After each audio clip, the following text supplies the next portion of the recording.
G'day, fellas and Sheilas, and Alex, please. Welcome back to the WGL APAC Season 2. We're into our last match here of week number 4. Yes, absolutely. And EL Gaming, we're seeing the powerhouse back after their first loss on Friday this week. So they are taking on Meltdown, of course, and I hope Meltdown can show up here a little bit today. I wouldn't mind seeing Meltdown kind of taking it to EL Gaming. I feel as though after their recent performances, they have looked a little bit stronger. So maybe a bit of a tough one might be here in some maps. If Maybe. Meltdown. I would, I would like to see it, but I certainly wouldn't want to be Meltdown in the firing line of EL that's just suffered their first defeat in probably the last 9 months. Yeah, EL, honestly, you can just imagine how hard EL Gaming must have been just cranking it over the last couple of days after that loss. They are the sort of team that after a loss like that, they would have, I'm sure, just been practicing so hard, having a few 14, 18-hour days. Oh, mate, Nightmare cracking the whip behind them. Exactly, cracking the whip. With the spare leather that's left over from using their making the jackets.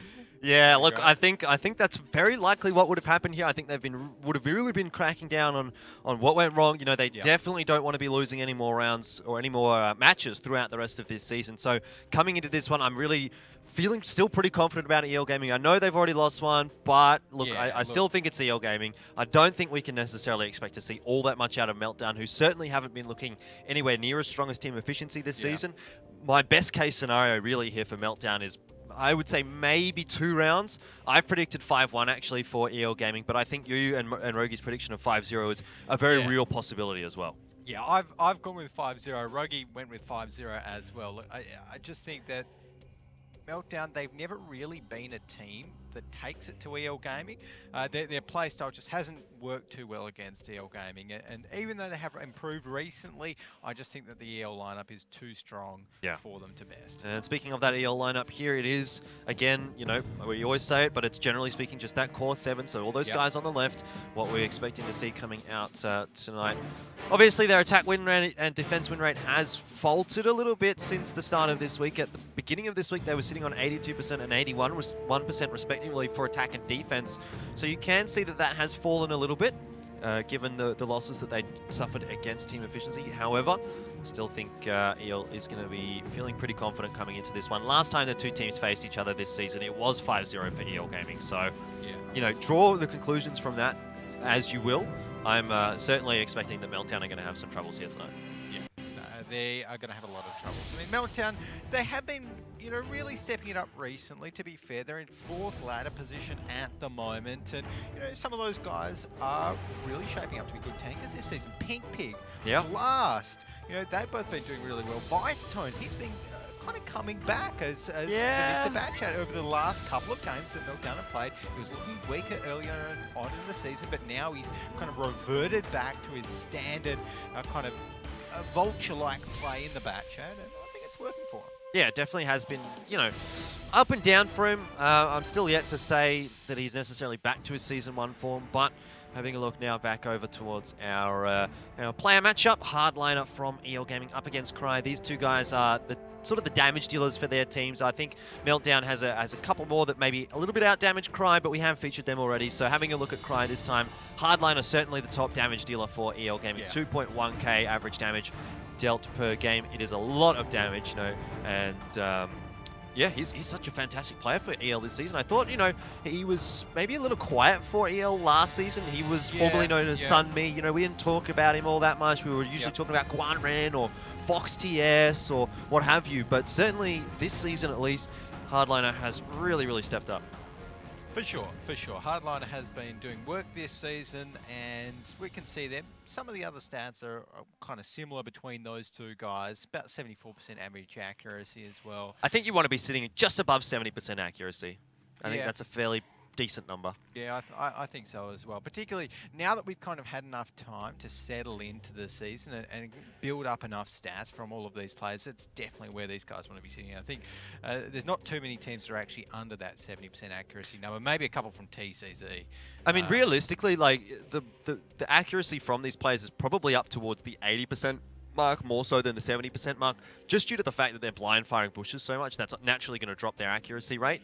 So I think if they didn't do that and they're actually aiming at tanks, I think their accuracy is going to be just a little bit higher. But, you know, still a pretty decent result for both of those teams, both of those players, certainly. I think both those players are ones to watch coming out in this matchup. Definitely hard lineup for EL Gaming. We're expecting to see him with another pretty good performance tonight. Yeah, 100%. So EL Gaming tonight, I wonder if they'll come back in after their loss earlier this week and try something new, try some new maps, try some new strategies, some new tanks to shake it up a little bit, or whether they'll just revert back to their usual strong EL play. But there we go. We've got the maps, vetoes and picks coming up.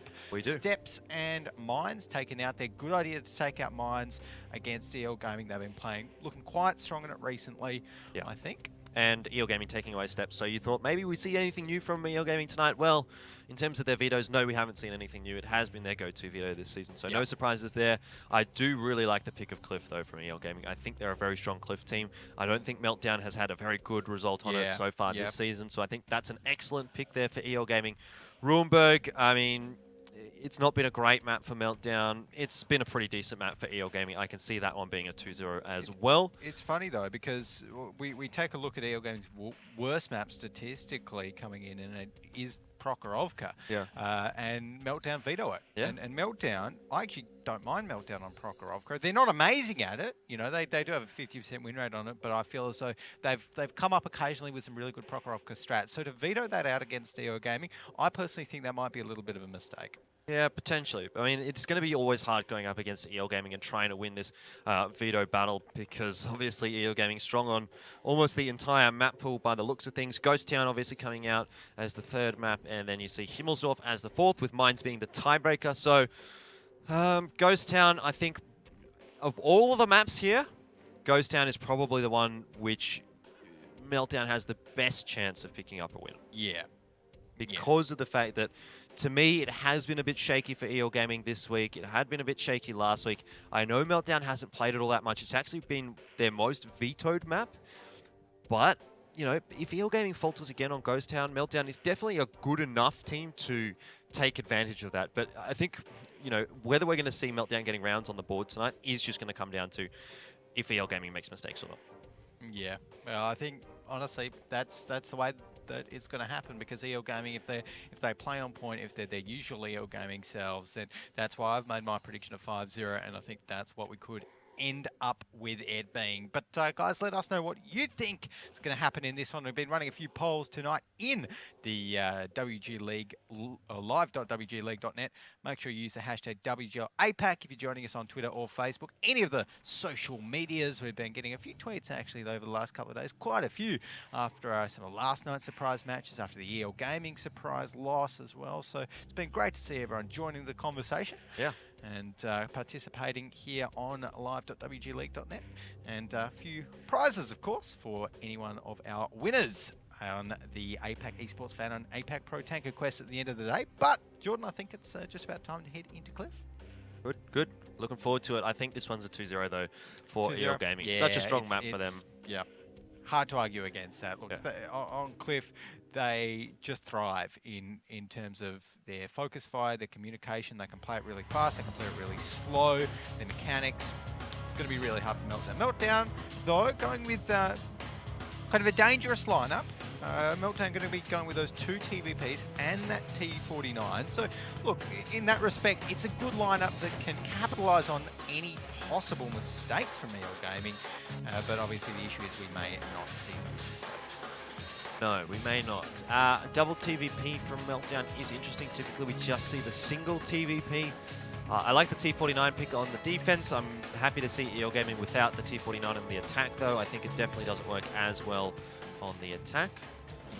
Yeah, I'm not a massive fan, though, of the T54 lightweight in Knights. Well, it's actually got a 25% win rate this season, and it actually has one of the lowest penetration rates out of any tank in the WGL at about 61%. Obviously, being a tier 8, it's going to be pretty low, but it's lower than anyone else. So. Bang Bang firing a shot off there, not able to connect. It was in the direction of Nice, I believe. I actually don't mind the T54 lightweight. You know, maybe he can bounce a couple of shells if he gets lucky off the turret or something like that. Meltdown already starting to take a bit of damage though, and EL Gaming. Well, I wonder if we're going to be seeing the same old EL Gaming that we're used to, because they've started off the way we would have expected. That is just getting that small little advantage early on. It's looking like it.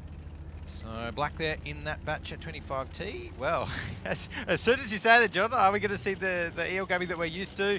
Black makes a mechanical error. Yeah. So maybe we just jinxed it a little bit, but should be able to get back up on towards that mountain without too much trouble. So far though, lots of Meltdown members up on that mountain, and EL, they made their way on towards that sort of EF area mount. But it's not really a major advantage from them. Good start though by taking down Cry to 823 HP. But yeah, no major moves so far from EL Gaming. Not yet. They did get spotted out early on in the piece, so Meltdown has a pretty reasonable inclination as to what sort of a setup EL Gaming is going to be running. Guan Ren is spotted out as well, so another piece of the puzzle falling into place there for Meltdown. And Black is really struggling to get this boost done. I mean, I struggle with that one as well, but I'm also not one of the best players in the region. So he's in struggle street, Black, with this boost. He's not been having much luck at all. I don't think our viewers should have their pens and paper out right now to jot down how he's doing that, because he's not quite doing it right. Oh, he's so close. What's he doing? Black, please! I want to see if Meltdown could actually see that. I bet they can capitalise on that a little bit, but not going to be happening. Black, oh, he's trying that way. Why hasn't he just done that before? Yeah, like, that looked way easier. Oh well, whatever. He's made it up there, and that's all that counts at the end of the day. Vicestone will probably be expecting one EL Gaming member to make it up there, although we've got two spotted. Yeah, nice taking the damage here though. That's favourable for EL out of the two. If Hardliner starts taking a bit of damage, things are going to get a little worse for them, but Pang Pang only getting 350 damage shot in the T49. Probably a little disappointed by that. No module damage over to Hardliner as well. So I think that's fairly successful actually for EL Gaming. They've only traded a couple of shots worth of damage for this map positioning, and immediately Hardliner is able to start trading it back. Look at that. Pang Pang is out of position, and he's going to go down here. Surely, there we go. He does get taken down. So EL Gaming with the early advantages, and now it's Blast's turn to take damage.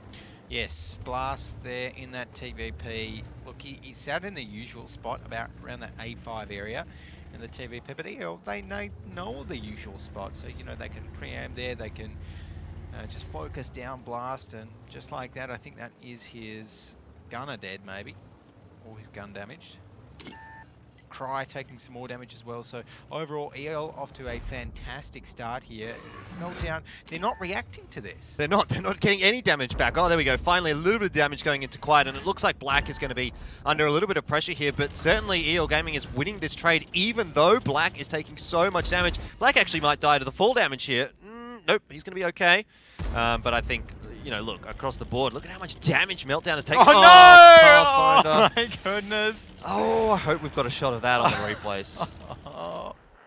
Pathfinder, please. You're making this look a lot worse for yourself and for Meltdown, because they are just getting torn apart here by EL Gaming on Cliff. Look, we thought this one would be pretty one-sided, and at least Meltdown have managed to pick up a couple. One ran a Black going down there for EL. Yeah. But still firmly EL's advantage right now. Absolutely. Really, I mean, there's not all that much more to say about it here for Meltdown. They've been restricted to just like almost a quarter of the map here, and EL Gaming is headed in their direction with the health, with the shots available in their clips on those bat chats. Yep. I see no situation where EL manages to throw this one away. Yeah, I mean, look, if they're a lesser team, then yeah, there's always a potential that they can make a mistake and sacrifice a tank, but EL Gaming, even up against Mr. Badchat here, Vicestone, who is doing a fairly decent job, just needs to make sure he doesn't fall down. Repeat the mistake of Pathfinder.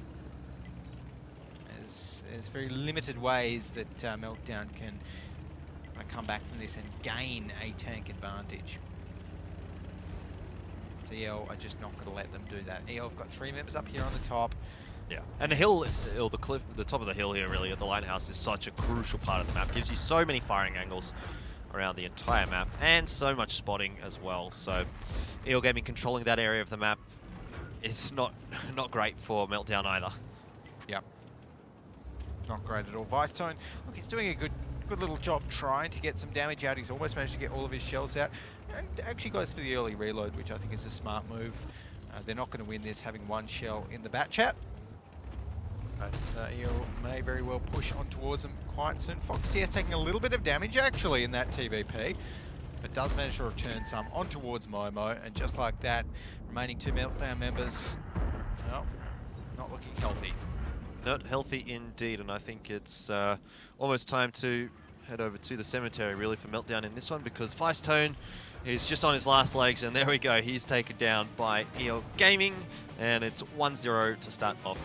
A very, very nice looking night for EL so far. Quite nice. That was just like a nice little tea party of tanks. You know, very relaxing. Yep. You know, EL just didn't really have to do much. They just can. Got the angles, got the shots, got the win. Yeah. Got their tea and crumpets, just having a little nibble.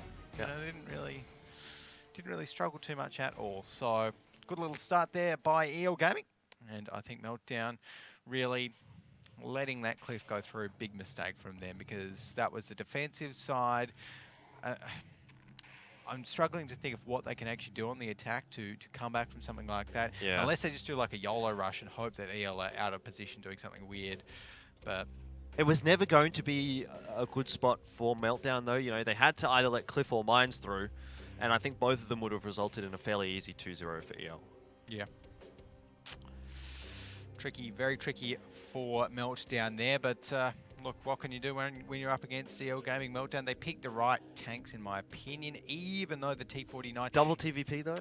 Well, look, I think against EL Gaming, you go the double TVP because it has a chance to punish EL Gaming fast. You know, if you let 2 TVPs go, stay alive in an all-in brawl, then they're going to do more damage over the course of time than 2 more bat chats. So in that respect, I don't mind it. It is a bit ballsy, but look, they had to go for something.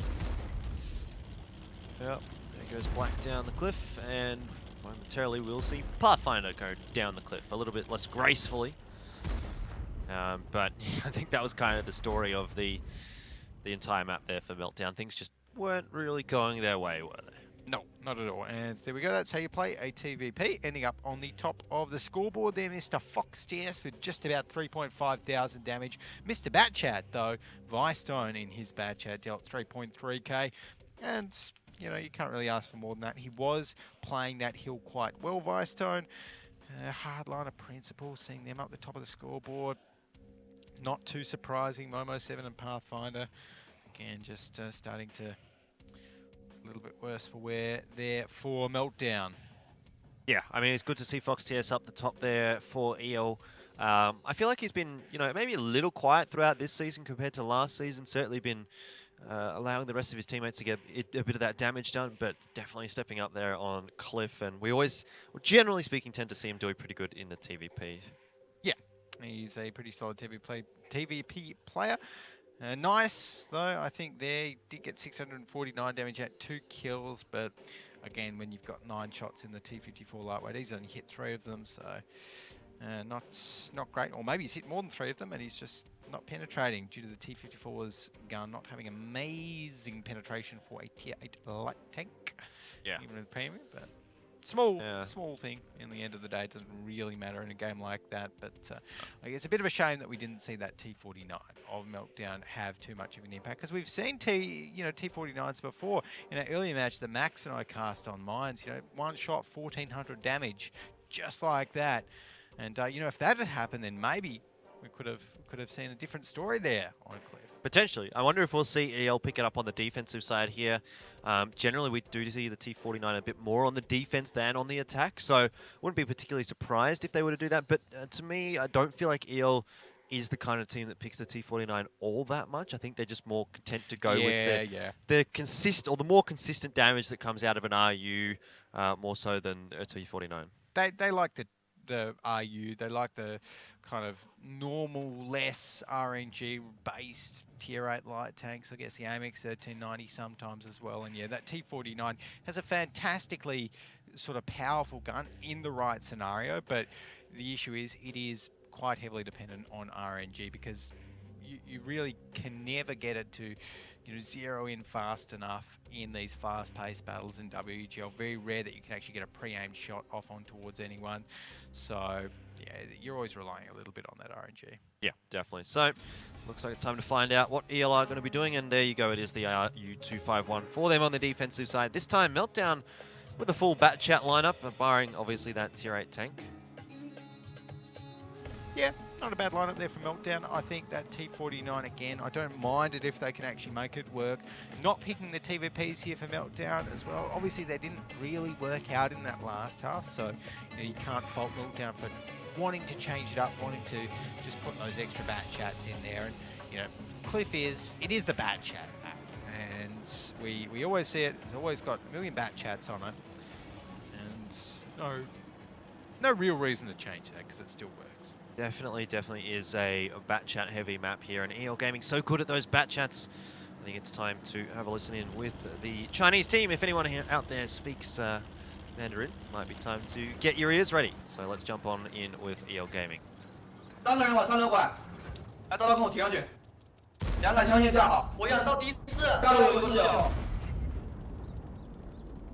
我到第4。好的，好的，好的，好的。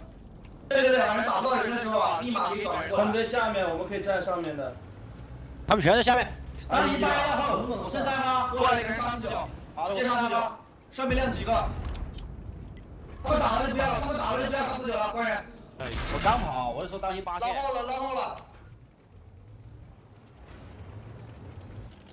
别急，我这里有的打。好，不急。鸟巢报信息。要死。这里人打完弹，直接去拿2。发一发。刀刀下人弹去抓49。刚好你在 CD。打不到。Well, I gotta say, I'm a little bit concerned about how this is going for EL Gaming. Look at how many low tanks there are on their side of the field. The HP advantage well and truly with Meltdown. Yeah, this isn't looking good for EL Gaming at all. They just haven't been able to take down those tanks on the Meltdown side. And, well, as we know, that is crucial. EL lost a few of those early trades, and it just had to cascade a little bit from there. So they definitely have an uphill battle to come back from this, and we have seen Pang make some big shots. Black going down is not going to make it any easier for EL. Suddenly, Principal goes down as well, and it's a 3v6. Well, I am very, very concerned about this for EL Gaming. It is not what we would have expected coming out. They've definitely lost this, but more so the fact that, how convincingly they've lost this round. Yeah. I mean, are we going to be seeing a repeat of TE? I don't want to call it that early, but definitely EL is not looking quite as good as we would have expected from them. They'll at least be able to pick up Pang here, and it's really down to Fox TS. He could still carry this one if he gets lucky. Unfortunately, he's only got one shot. Pink Pick is a one shot for him, but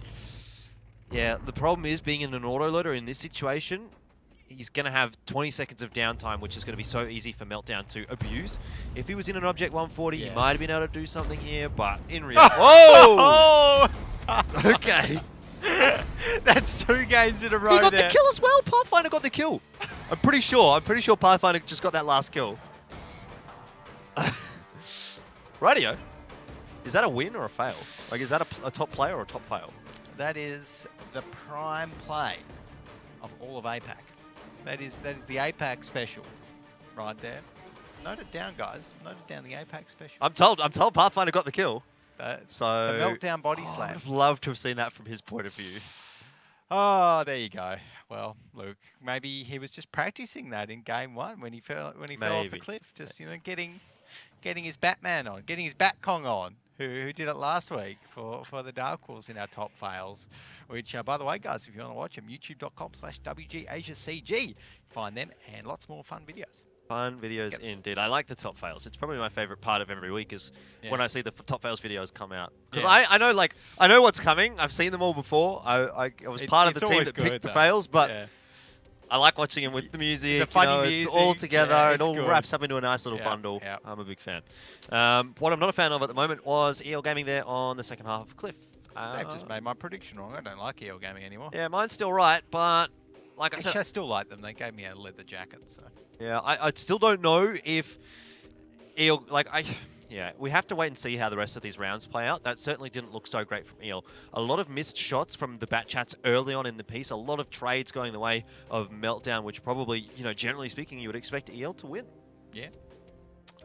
Bit of a shame, but obviously those full bat chat lineup, that's what Meltdown is comfortable in, and that is a little bit of the reason why I think that they can pull off a win like that on Cliff, which is one of EL's strongest maps, is just because Meltdown, they all are bat chat tankers. They are all so good in their bat chats. It's like we've been looking at some of their stats for our player profiles this season that we post on Facebook and Twitter, and just about every single member of not only Meltdown but Dark Wolves as well, favorite tank, bat chat, bat chat, bat chat, bat chat, bat chat, bat chat. So yeah. I suppose for a map where you've got 6 bat chats in your team,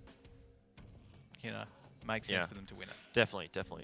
But historically, such a good map for EL Gaming. To see them lose that one, it was their own map pick as well. I mean, heading on to Ruinberg, I'm still feeling pretty good about EL Gaming on that map in particular. So I'm not too worried just yet for EL Gaming. But, the early signs, they looked good in the first round, but they didn't look so great in the second round. So still undecided as to how I think this one is going to play out. Yeah. Well, look, I'm already wrong with my prediction. I'm not sure why I went to the 5. I don't actually think I thought that, but anyways.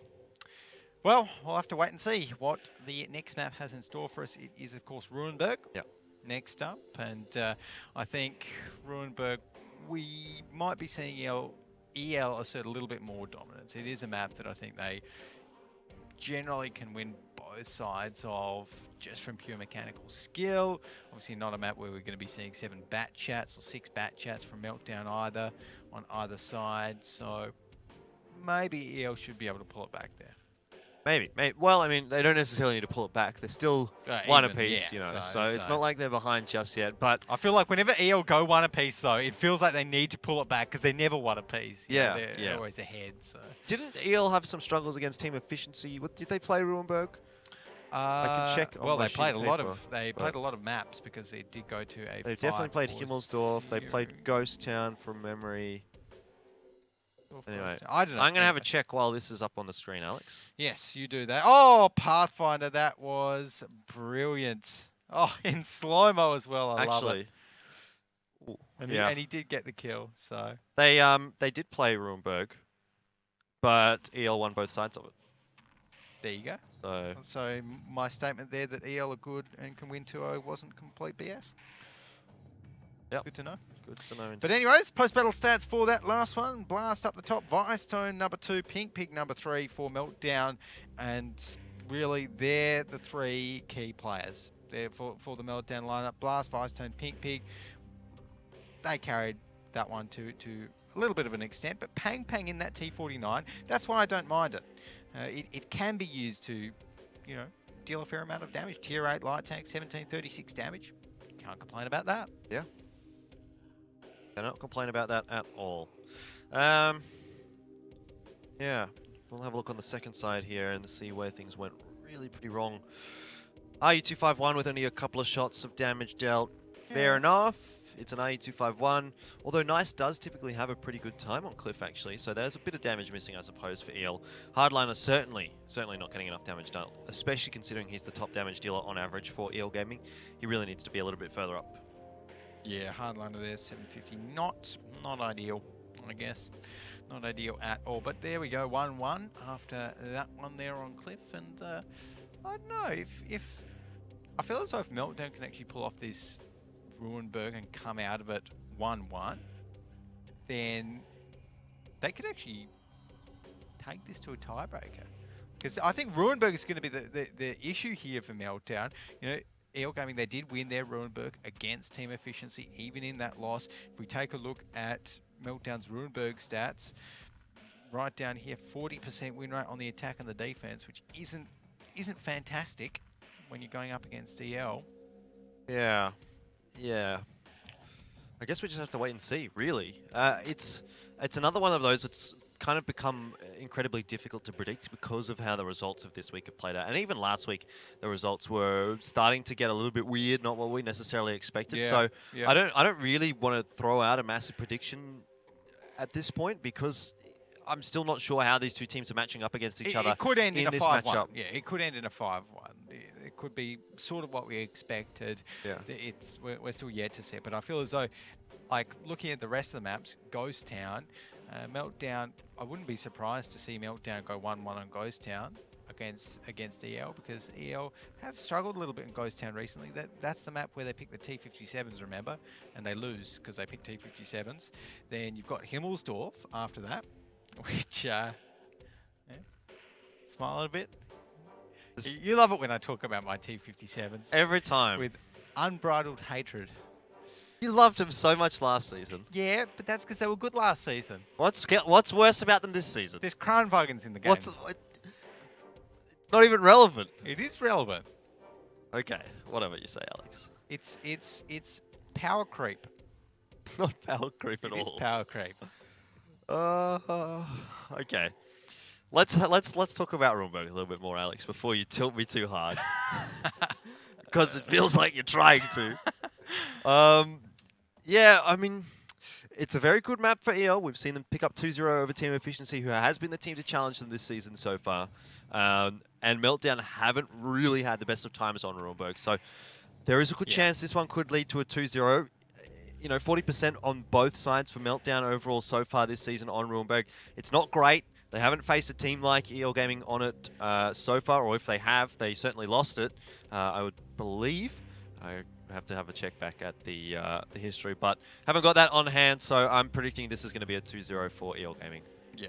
Well, look, I mean, Meltdown, they've already kind of started off better than their last match against EL Gaming, where they did start off, well, did end off rather 5-0 against EL, taking the loss. So, look, they've started off well.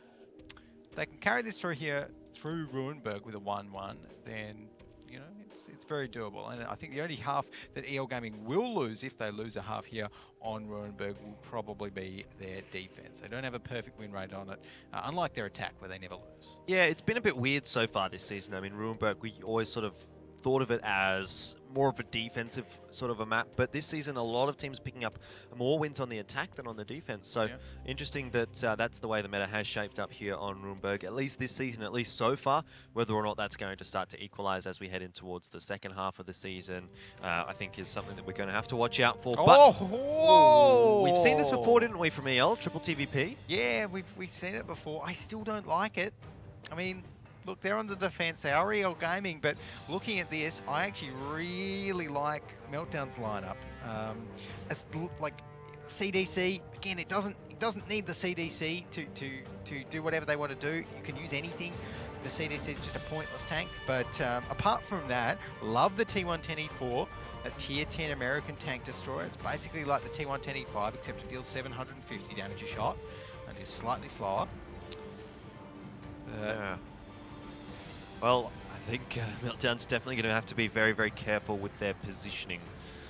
If they do get caught out, TVPs are just going to make a mincemeat of them. Yeah, but EL Gaming, they're not really going for a full-on one-flag defense so far. So. And again, it's a CDC from Pang Pang on Meltdown. Like, I just don't like CDC strats. I really don't like the shield strategy on Meltdown, on Runeberg. It seems so easy. Like, Guan Ren, he's in this position. Like, what? That's basically the shield strat broken. Like, I don't think they were going for the shield strat when they. Why would you pick a CDC then? Well, exactly. I completely agree. Like, you don't need to pick a CDC to have a shield on your team. You know, like, yeah, you've got the IS-7, but we saw on Himmelsdorf that an RU-251 will make just as good as a shield as a CDC and be able to get in there just as fast and still be a good tank. The CDC just means that, you know, no HE shells can block you, so it is a bit of a troll strat. EL Gaming, look, they're doing what they normally do on Runeberg, and my only fear here is that they're actually a little bit predictable, so if Meltdown have studied them, they know that those EL TVPs are probably hanging out around there at that E6 area, FoxTS Hardliner and co. But right now, look, if Meltdown push on towards that flag, and if their T110E4 is able to get some kind of good shots, there's a lot of alpha they have on their team between, you know, IS-7 shot, T110E4 shot. Yeah. Well, I really don't think EL Gaming is the kind of team that falls to a CDC shield cheese.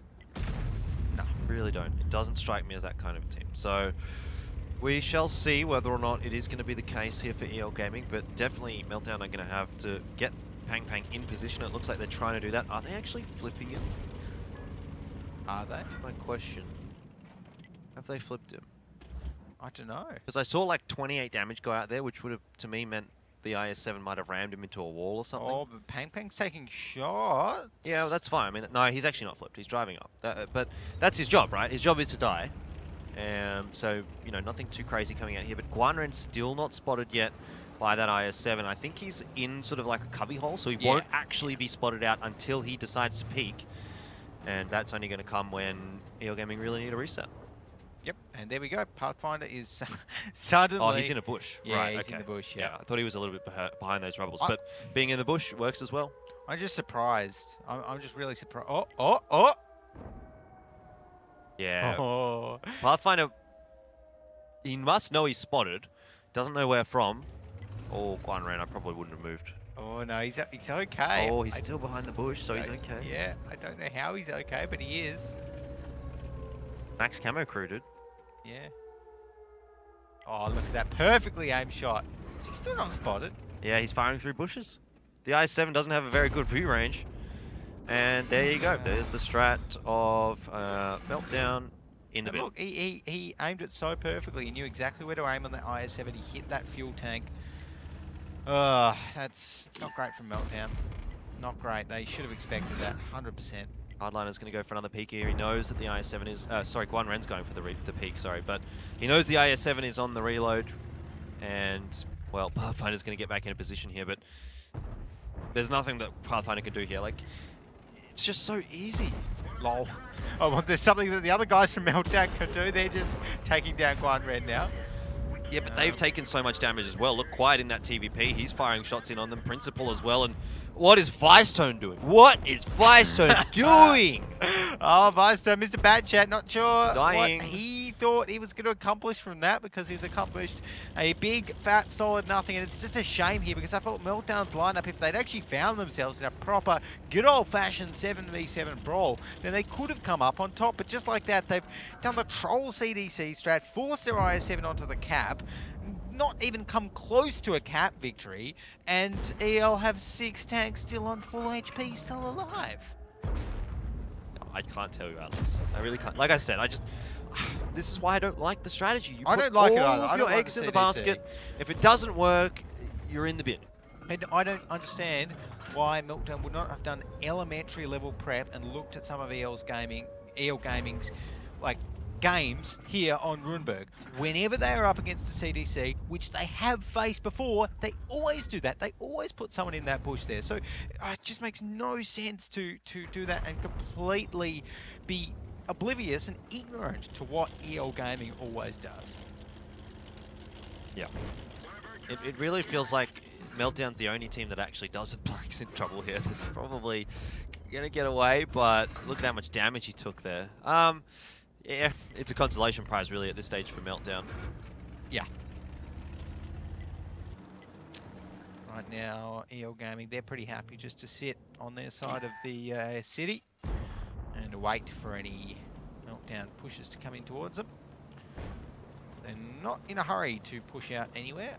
I don't think we've seen too much of an impact from Momo 7 in that T110 E4 either so far. And I mean, it's just like, why don't you just push in towards the 2 flag and or like try and push up the 6 line and get EL where they normally sit around that E6, C7 area, you know, with the T110 E4 pushing first. Yeah, Meltdown do need to go back to the drawing board for Runeberg, because it's definitely not a map that they have a lot of strategic depth to. We always see them falling back on just that CDC shield push. I mean, occasionally they're not doing it, but really it seems to be kind of their go-to strategy here on Runeberg. And I think the only time we saw it work was against B Gaming in pretty much their first match of the season. Yeah. So now that teams are aware that it's going to be a thing for Meltdown, it's basically as simple as putting a player down in that position that Guanren was in. It doesn't even need to be. It doesn't need to be a CDC. It can be an RU. It can be your tier 8 tank. Like we saw it with, even team efficiency the other day. Admittedly, team efficiency didn't play that one so well. They probably should have killed the CDC when they had the chance. But, you know, it just seems so easy to counter that strategy. Yeah. It's a bit of a shame there for Meltdown that they picked some interesting tanks, but the CDC might have been interesting in week 1. Now it is just a bit of a waste at that tier 8 spot. Pink Pig taking a few shots though. And I think now Meltdown with only 5 alive. Now that they're taking these free shots as well, there might have been some glimmer of hope that they could come back into this, but more free shots is not going to help. Yeah, Black's going to be so scared sitting in that position. If he gets spotted out, he is dead meat. But look, he's in a light tank. He's got the camo, and he's doing a lot of great spotting for his teammates as well. Nice, taking a big chunk of damage to the side. And he actually is going to go down to Cry, but I don't think that's going to hurt EL Gaming all that much. They have double the HP of, or even more than double the HP of Meltdown, and that timer working in their favor. So I think this one, again, is just pretty much easily wrapped up by EL. Yeah. And so, yep, just like that. Now the T124 is going to be rushed. He might be able to make it into here without getting squeezed in. Yeah, should be able to make it. It's still pretty easy to pen the T124. Oh yeah, to go through the front. Yeah, not so. the turret. So, unfortunately, we'll get one more though before he goes down. And look, I think we saw just at the end there when that T124 and Co helped to take out Nice that Meltdown's lineup is actually really strong at bursting someone down, at bursting something like a TVP down from range. But like they didn't use that. They just went for the troll strat, the troll cap with the CDC. So yeah, what can you do, eh? Yeah, put another nice little note for EL Gaming down on my note sheet there. Now 2-1 over Meltdown. That looked again very convincing, similar to the first round of this matchup. Whether or not Meltdown is going to be able to come back in the second half, though, is pretty crucial for them. Like you said, if this goes 1-1, they're still in it. But I think once we hit 3-1, that's EL Gaming's game to take. Yeah, I would agree with you there. I think Rurenberg, again, we did expect EL Gaming probably to 2-0 this, I think. And EL Gaming, they were just on their defensive side, which is their side that they have lost before. They've never lost on the attacking side of Rurenberg, so that makes it even harder statistically for Meltdown to come back now into this.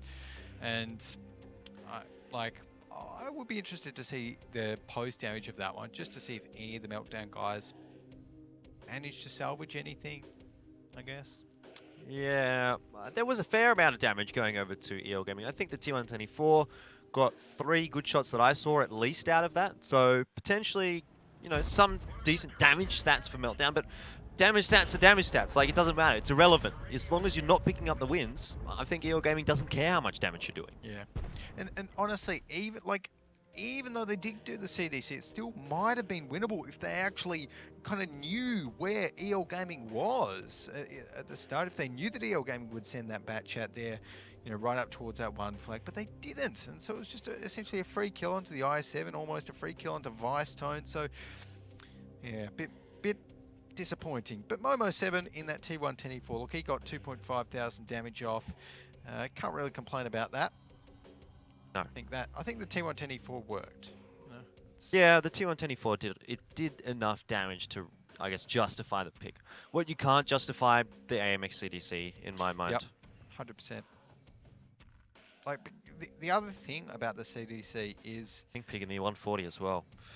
Oh, yeah, that's pretty bad. 20 shots fired, 0 damage dealt.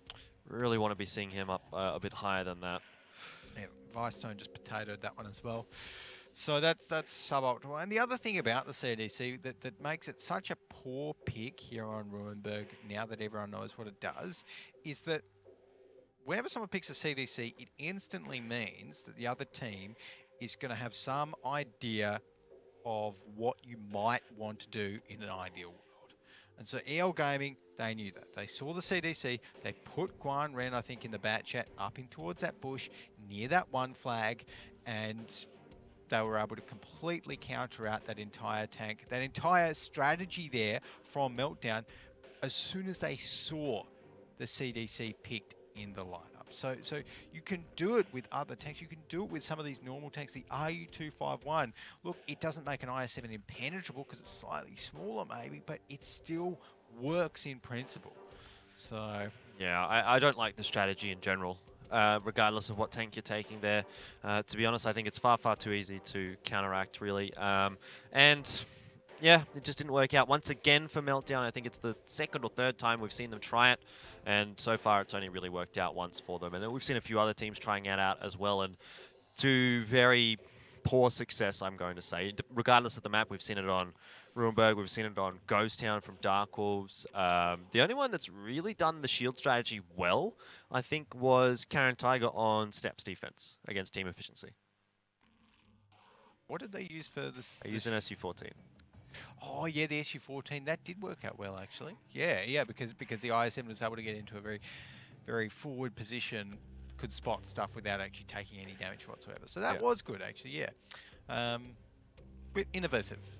And I think we will actually see more shield strategies, even with the RU on Himmelsdorf after earlier today as well. Because that seemed to work. Yeah, maybe. Was it? Maybe. I don't know. I don't think so. But moving on to the second half of Ruinberg here, Meltdown on the defense. At least they can't go for some sort of silly shield strategy here. Hopefully they're going to be able to pull something a little better off. But EL Gaming, again, for me, just too good of a team on Ruinberg to allow Meltdown to get in with a sniff on this one. Yeah, if we take a think about what might allow Meltdown to try and pull off the win here, look, they've got a few good FV215B players on their lineup. They can probably brawl okay. Maybe if they go with the FV215Bs, a couple of bat chats, of course.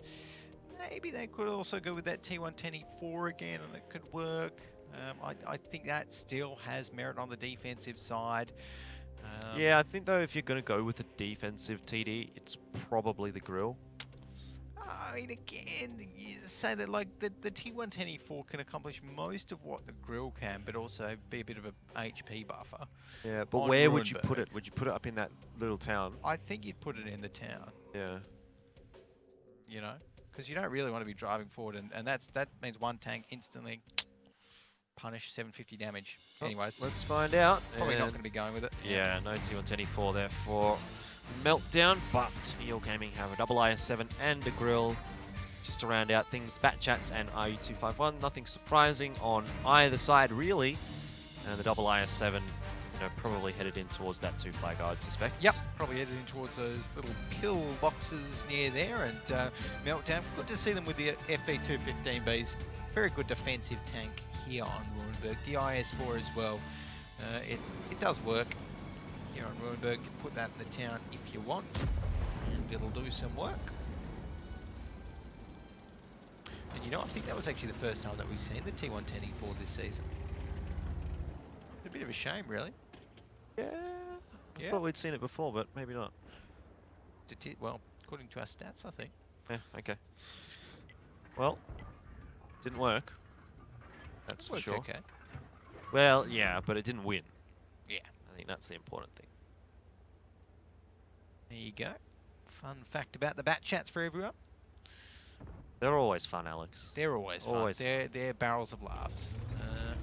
Barrels of laughs. As with everything I do. Yeah, that's true.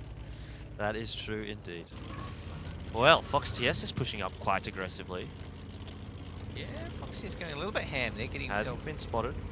Okay, this is a good spot for him to be in. That's good. And these IS-7s of EL Gaming just making their way into the little pill boxes there or around the place. So EL Gaming just getting set up for this 2 flag push that they do normally like to do here. Principal, he's just scouting out up the 1 flag, making sure that no meanies from Meltdown can come down. No meanies. No bad guys. The bad guys baddies. Can come down. Baddies. No, the baddies are coming. Meltdown have some like bad guy names. Oh yeah, Pink Pig. Yeah. Well, no, I wasn't thinking Pink Pig. I was thinking like, you know, Blast, Vice Tone, Cry. Yeah, but then EL Gaming has Fox, Black, Hardliner. Like, they're all pretty badass names. Yeah. I suppose, if we're going down that train of thought. And in the meanwhile, Principal's taking a bit of damage. Not a favourable trade up against Vice Tone there, but overall, it seems like EL Gaming's traded 2 shots for 2 shots.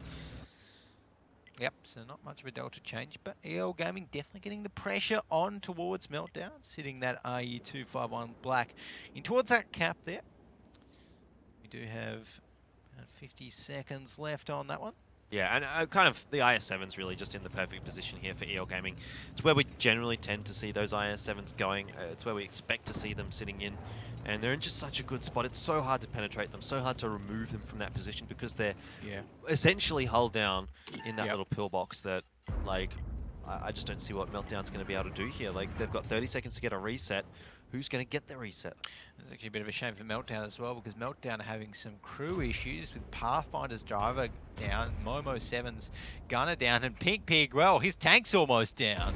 Yeah, Vicetone pushing up through the middle alley here by the looks of things. He's been spotted out by Principal. This is not good for him at all. Fox TS is going to peek around the corner and absolutely destroy him. In the end, it's actually Guan Ren to pick up the kill. Still 5 seconds. Who's getting the reset? Black is spotted out. They've got 2 seconds to get the reset, and there they come. Black is going to go down here, but I think that's a favorable trade, really, for EL Gaming. And oh, I thought he was going to survive for a moment there, but in the end, he does go down. Still, look at the HP deficit that Meltdown is sitting at. Look at the tank deficit that Meltdown is sitting at. There's no real way out of this for them. Yeah, this is looking terrible for Meltdown. They also have so many damaged crew members, and their tanks are tracked as well, and this, that.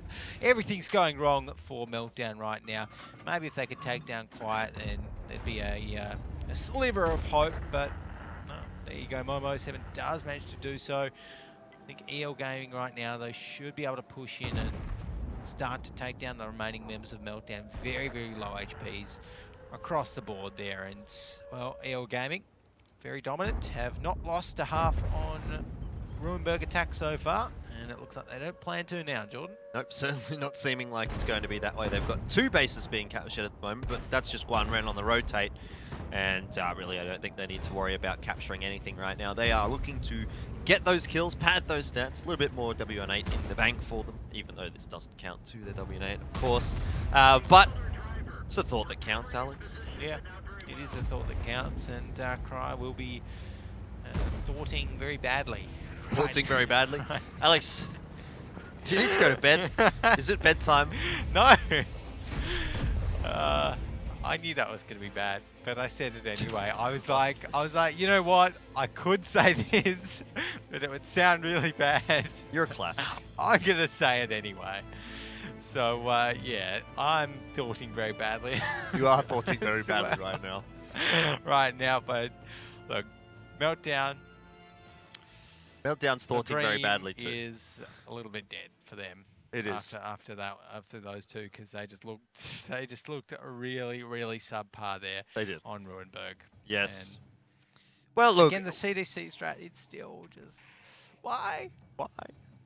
It's a good question. I can't answer it for you because I'm very much on the other side of the train, or the other side of the fence than what Meltdown definitely is. But I think EL Gaming, you know, they looked very comfortable there on Ruinberg on both sides. They knew what they had to do, and that was kind of what we expected coming into this one. We did think EL Gaming was really, you know, one of the better teams on Ruinberg this season. Meltdown so far have definitely struggled on it. And again, they're not changing their strategies up any at all. Like, it's been super easy for teams to just anti-strat Meltdown to in a sense. Yeah, counter-strat Meltdown, exactly. Even, you might say. But you're right, Meltdown do need to shake things up a little bit, and I think those maps that we've seen them win quite effectively are maps that where they have tried something else. You know, they're the maps where they have picked a few different tanks or you know, just done something a little bit differently. But what we saw there on Ruinberg wasn't different. No, so definitely wasn't. Was not good at all there for Meltdown, and makes me feel a little bit worried here as well about them heading into Ghost Town. Like, you know, I know it's not been a great map for them at all. Hasn't been too bad for for EL Gaming either. So yeah, my 5-1 is looking okay. It's looking okay. Yeah, I actually hope that Meltdown get 5-2, just so your prediction isn't right. I've already had 2 right tonight, so if I get 3 right tonight, then you're really going to be looking down the barrel of get wrecked this week at the predictions again. I think I should get double points for picking up against EL. I think I actually should. But and so you must have to lose double points then for getting the Dark Horse Karen Tiger one wrong. No. Well, what's the thought process behind that? I mean, Well, it's because You're the one suggesting it. What do you mean? Such an out there prediction. Anyways, we can see here, Hardliner and Nice in those i7s. They did work for EL Gaming. Foxy S in the grill, as per usual. He knocked up a few good shots as well, dealing 2.2 thousand damage. Crying Momo 7, whenever you see those guys up the top for Meltdown, it's never usually good because it means that Pink Pig, Vice Tone and Blast are not up the top.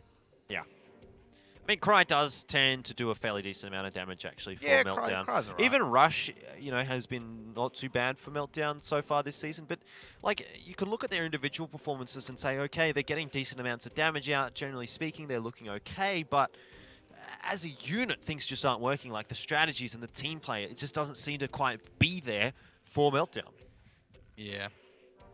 I think that's the biggest issue, is that Meltdown, out of all of the teams in the WGL, they do often feel like sort of the weakest group, I guess, if that makes any sense. Like they don't quite gel as much as they need to sometimes. Well, definitely not as much as they did last season. Yeah. Yeah. So, you know, just Bring back Valiant. Almost feels like kind of like a pug group sometimes. Yeah. Yeah, maybe. You know, because they're just like, oh, yeah, hey, guys, what's going on? Oh, yeah, let's just do the CDC strat, guys. Oh, yeah, I won't suspect it for the 4th time in a row. Be great. Yeah, there's a few teams like that in APAC, I think, that don't necessarily change up their strategies as much as they need to. They need to innovate a little bit more, I think, Meltdown. And it's certainly not what we've seen from them so far this season. They have struggled. They have had some good games, but, you know, some good games is not good enough from a team like Meltdown, who was top 4 last season, even challenging for top 2. Tricky, very tricky. Well, look, Meltdown here, I think moving on from Ruinberg to Ghost Town, this is where we could see them pick up another one here on Ghost Town. I mean, obviously they're going to need to, because if EL win both halves here on Ghost Town, then that's it. It's curtains for Meltdown. Yeah. But look, Ghost Town here, Meltdown, a little bit more in the comfort zone. Can pick some more of their kind of fullback heavy tanks, a couple of little back chats to do some rotates. Potentially. But the main issue for me that I see is that Meltdown, they haven't wanted to play Ghost Town so far this season really all that much. They have been vetoing it a lot. They've only had to play it once, which they did actually pick up a win on. Yeah, but I think they're good on Ghost Town. Some of these teams, they don't know what's good for them, Jordan. And you do. And I do. Oh, all right. So every team pick Kranwagens and Kranwagens. T1 10E4s. T1 10. Okay. Yep. Let's see if we can get a team to do that next week. Well, just Kranwagens and T1 10E4s. Said they'd try something funny out. Oh, so you've been in their ear. You know what? Maybe you could coach TCZ. I don't think it could get any worse though. If that was like sort of that was legal. A little bit mean. Sorry, Coalition. It probably can get a lot worse if Alex is coaching you. It probably can. Oh, you're not joining their clan anytime soon, Jordan. Oh, well, you know, I think we're all friends here. We're all friends. A bit of cheeky banter is okay. Oh, they're going to hear about that, I tell you. Oh, you know what? I tell it to them straight as well sometimes when I'm in team speak with them. But this is a very damage-heavy strat from EL Gaming. Look at that. 5 AMX-50Bs. I didn't even catch what was on Meltdown because I was too busy laughing. But it looks like... Standard lineup for Meltdown. Standard lineup for Meltdown. AMX-50Bs, a couple of tier 9s, WZ-111s, that heavy tank with nice gun. It's got a nice turret as well, so you can pop it up in the one flag, very hard to reset. But yeah, EL Gaming, I think this is better from them than their weird sort of mixed lineup with the T57s, because this is just EL Gaming means business. They're just going to go in, they're going to be old Season 1 EL Gaming, they're going to press W, they're going to find a tank, they're going to burst it down, they're going to rinse and repeat. Yeah, Black is playing a little dangerously here. He's spotted out, but he's still hanging around in the firing line potentially of Meltdown, but he has been unlit now. And now Meltdown starting to move around across the map. Principal takes a shot, takes another one, and I think someone just shot at the wall from Meltdown. So that's been interesting. But actually, EL Gaming taking quite a few shots here so far. Meltdown look in a pretty decent spot to respond to this. Oh, yeah, Principal, I'm not so sure about that peak. Blast taking down Guanren. Like, what is EL Gaming doing? They're just peeking into the firing lines of Meltdown. It's not something that we tend to see from them. Now they're starting to draw things back a little bit at least. Pink Pig taking a huge chunk of damage. But again, another favorable trade for Meltdown. They get another tank picked up.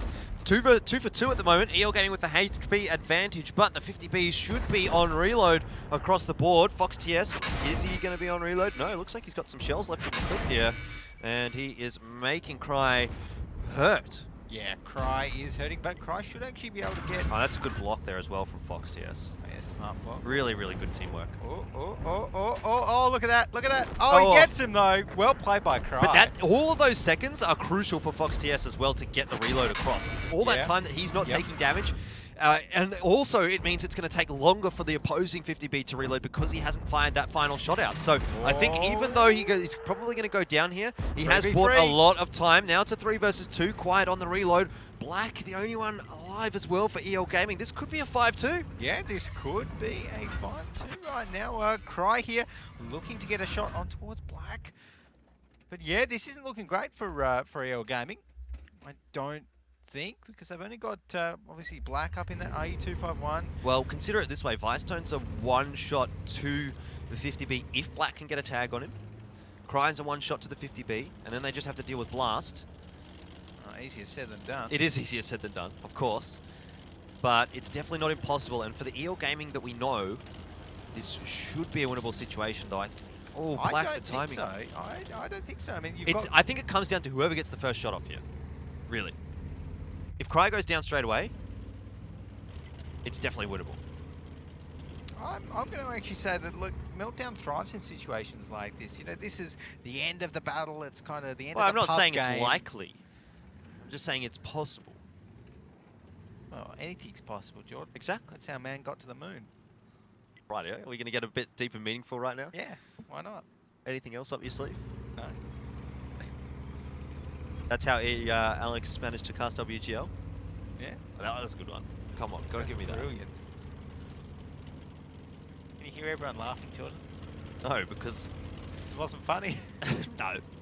I'm going to watch Twitch chat when I say that. Everyone's going to laugh. No. There's going to be Minglies across the chat. Really? Minglies everywhere. Vicetone taking the first few shots. Black, though, taking a crucial point of damage. And that's a big shot, though, actually, from Quiet. If he can clip out Blaster, he's tracked him. He's tracked him. Black, what can he do? Oh, he's gone down to Cry. He needed to find that kill. I think it's gone now. I think it's gone. Yeah. Quiet doesn't have enough damage here to... Well, obviously he doesn't have enough shots. If he had 3 shots left in the clip, it would be doable. Yeah. But it's not. Meltdown just need to out-rotate him now. If Meltdown loses this, oh man, imagine that. He actually can slot himself into that little spot there. You know our favourite spot. Oh, this is... get the reload. Oh, this is cheeky. This is cheeky. Pretty cheeky. Is Meltdown going to push their advantage though? Do they know? They're all too scared to peek because they're all one shot, and that's going to give Quiet room to maneuver. Put himself in there. That's interesting. Oh no! Yep, Vicetone's only got 1 shot, but he's he's gone. I was going to say, if it was just Vicetone, that could have been something there, but in the end, Meltdown do find the second round a little bit closer than maybe they would have liked, but they pull it off. Well, yeah, there we go. I think Cry, they really should have... Not Cry. Nice. Whoever was up there for EL Gaming in the end there. Black? Black. Black really should have actually popped himself into that little hidey hole. Oh, you mean the AMX 50B? Yeah, the AMX 50B. So I think... Yeah, but then he kind of would have been trapping himself. Yeah, but he's on the defense. He would have got proxy spotted out as well, and, you know... Well, he's only got 1 place to shoot, so I think... There are actually angles that you can shoot through, like little holes. Yeah, but they can't... Yeah, but he would know all of them, Surely, you would think so. He's EL Gaming. Anyways, at the end of the day, not a win for EL Gaming, and like, I'm honestly not that surprised because EL they're not great at Ghost Town. I actually think it's one of their worst maps, if not their worst map overall. They don't win on it that much. They just don't pick the right tanks for it. It's all well and good picking all of those AMX 50Bs, but we saw... Well, I don't think it was necessarily the wrong tank picks. I just think they just played it wrong. They walked into Meltdown's firing lines. But it was 6 AMX 50Bs, yeah? 5. 5, okay. But same, yeah, essentially. 5 AMX 50Bs and 5 50Bs, I believe a bat chat and an IE. Okay. I'm still never a fan of going for the 6 tier 10 auto loaders. I always like having one just general, like to soak up the shots, to be the one that pokes into the firing line. Oh, it was 113 for Hardliner, was the other tank. But yeah, imagine if this shot didn't, Oh, that's a perfect shot. That's Look like at that. pixel perfect. Yeah. From Cry. That was really nicely played. Like, if that shot hadn't have gone through, if that hadn't penetrated, that could have been the game for EL, really. Yeah. Quite there in that AMX 50B. 4,000 damage in that one. Mr. Blast and Cry 3.6k and 2.8k respectively. Vicetone with 2.1k. And Pathfinder with 2,000 damage at the end of that one. Mr. Fox CS didn't do too much in his AMX 50B though, 1,500. Yeah. He's got 2 clips out, but he only did 1,500 damage. So I'm not sure what he was shooting at, but it wasn't enemy tanks. No. That's strange to see Fox CS with a 50% sort of accuracy / penetration rate. Yeah. I think on average it's closer towards that 80% mark. Guan Ren went down very, very early on in the piece, so he didn't get all that much out. Yeah. Not great. Anyways, not great at all. I think those WZ111s did a little bit of work there for the guys on Meltdown, but I can't expect those tier 9s to do too much overall. And yeah, Black ended up doing a little bit. But look, on this next half, I'm honestly still a little bit worried for EL Gaming. I'll make it clear, 3-2. But yeah, if EL Gaming come into this next one and pick some silly tanks again and do the silly stuff that we just saw them do and just drive right into Meltdown's firing lines. You reckon they need more Kranwagens instead of the AMX 50Bs, Alex? I reckon one Kranwagen wouldn't have been bad. Yes, Jordan? Maybe. Well, because they all just died. You can poke a Kranwagen's turret into the middle of the enemy team and they can't do anything against it. But I don't know, just something a little bit different. Even another 113 instead of the AMX 50, but instead of one AMX 50 in that scenario. Even another bat chat, honestly. I just, like 5 AMX 50Bs, I just feel it's too much. When you pick 5 AMX 50Bs, you do need to be playing very well.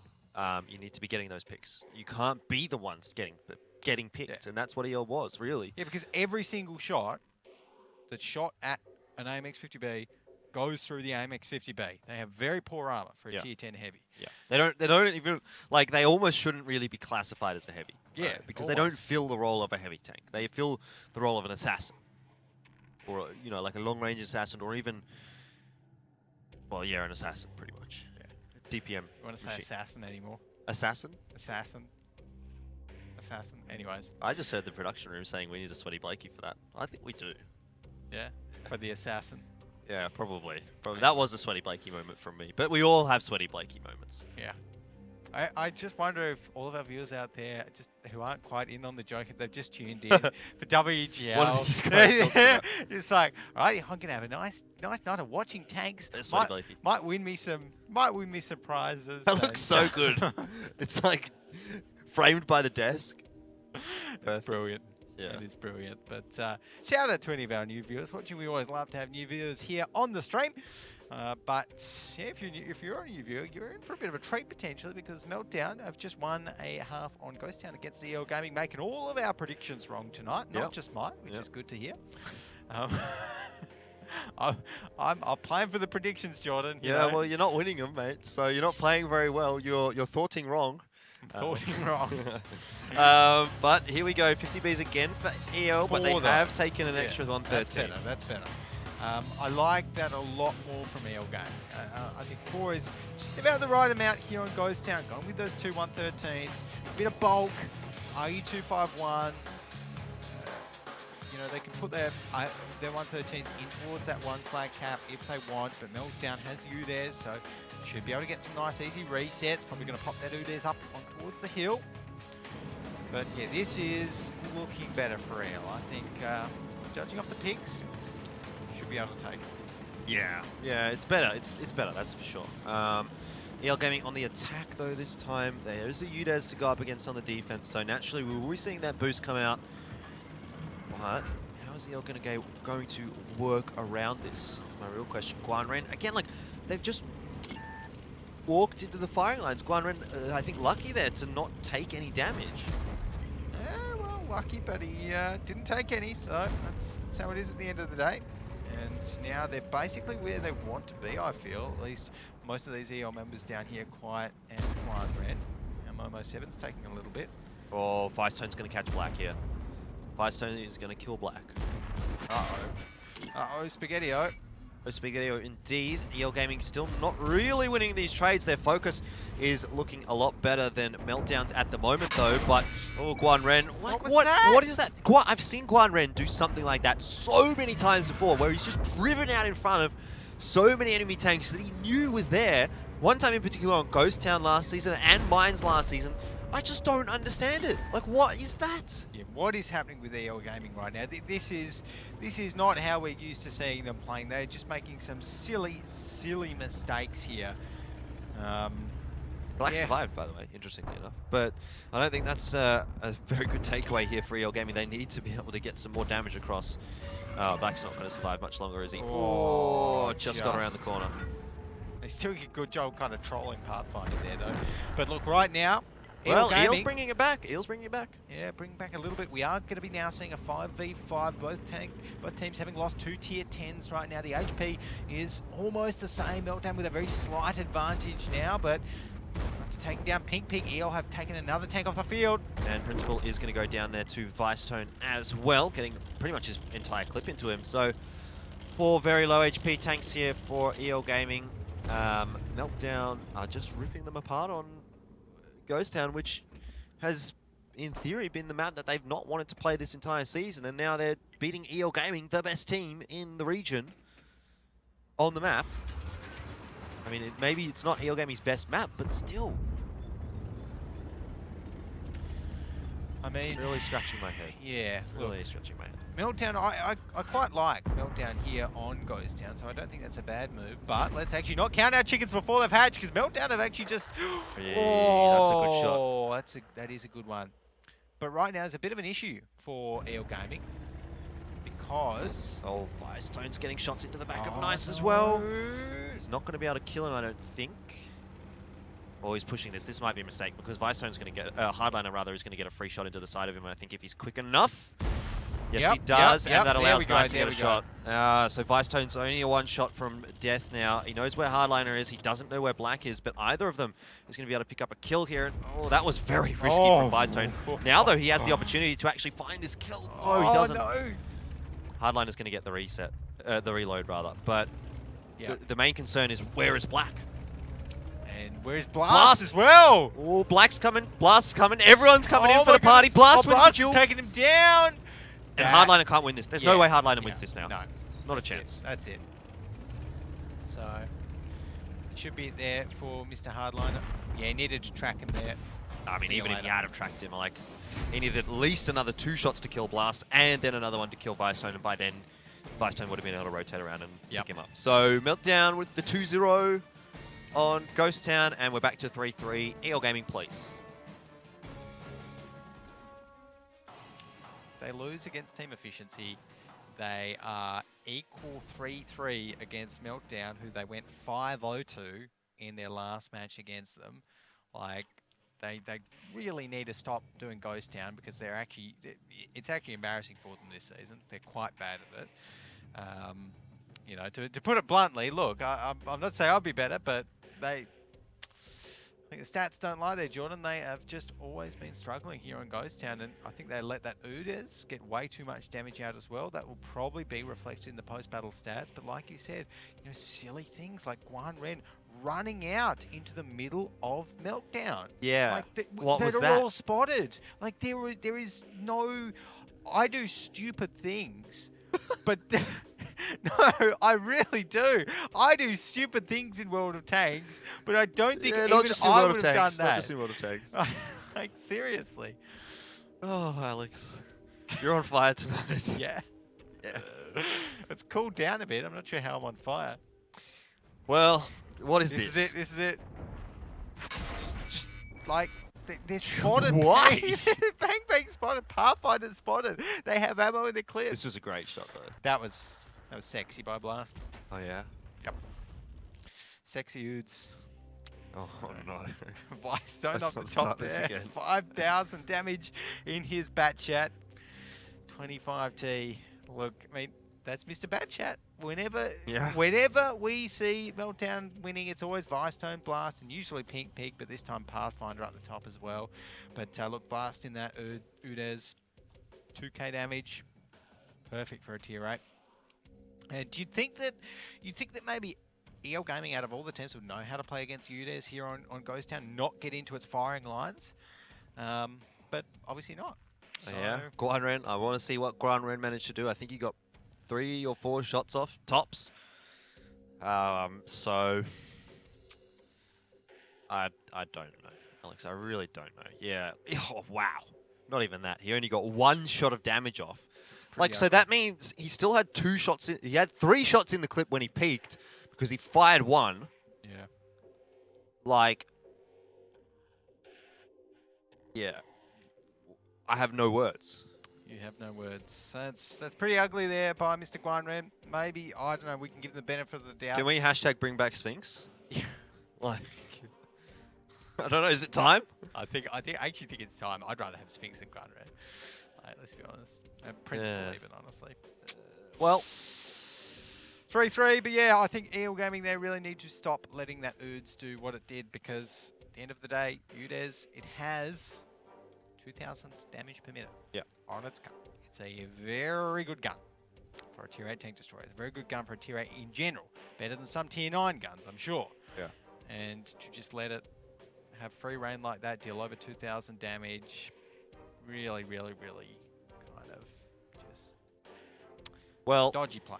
The one takeaway here, at least, I think, for EL Gaming is that, as you can see, we're heading on to Himmelsdorf, and that is a very good map for EL Gaming. Yes, it is good for EL Gaming. I think this is where EL should pick up the 2. If they don't pick up the 2 here, then you know we're going to be going to a tiebreaker. We're going to be going to Mines, which is also a very good map for EL.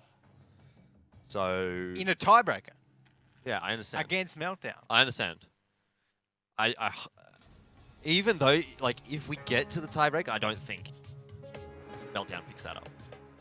Well, there's been crazier things happen this week, Jordan. Oh, this there could has. be the week of upsets. Well, has there really? Like, I guess Dark Wolves over Karen Tiger was crazier than pretty Meltdown winning over EL, but I think team efficiency over EL is not as crazy as Meltdown winning over EL. No. So, I'd agree. We're not quite there yet. Anyways, let's have a look. 2 Crown Wagons on the Meltdown side. Love it. FB215B, don't love it so much on Himmelsdorf. And the IS3, which I also don't love so much because it doesn't really do much on Himmelsdorf either. EL Gaming, though, going to be going with a very EL Gaming-esque lineup of lots of AMX 50Bs, a couple of 113s, and a batch. Sad to see that they're not using the grill, though, honestly, EL Gaming. I like the Himmelsdorf grill. Yeah. I mean, prefer it for Fox TS rather than the AMX 50B. They've already got 2. Don't really need a 3rd one, but anyways. They struggled against team efficiency on the Dorf, because they went 2-1 against them in their tiebreaker, the ill-fated tiebreaker. I think Meltdown here pushing down quite far, getting some early map vision. I like that. EL Gaming. That principle's just been spotted. Yeah, well, this is an important round for Meltdown, really. They need to pick this win up, or they need to pick up the next round. I definitely think things are going to get a little bit, you know, I suppose... I'm not really thinking of the word, Alex, to be honest. But it's going to be something for Meltdown. So why don't we just go listen into them instead of having to listen to me try and find my words. 루 여기 있다. 거기 있다고? 루 여기 있어. 아래 공비. 아 크랑 카운터치네 이거. 나 숨을 아니야, 숨을 수 있어. 오케이, 그런 방에 아닌데? 충분히 돼. 1호비가 봐주면 되잖아. 포탑. 앞쪽만 이거 클리어해주면 되거든.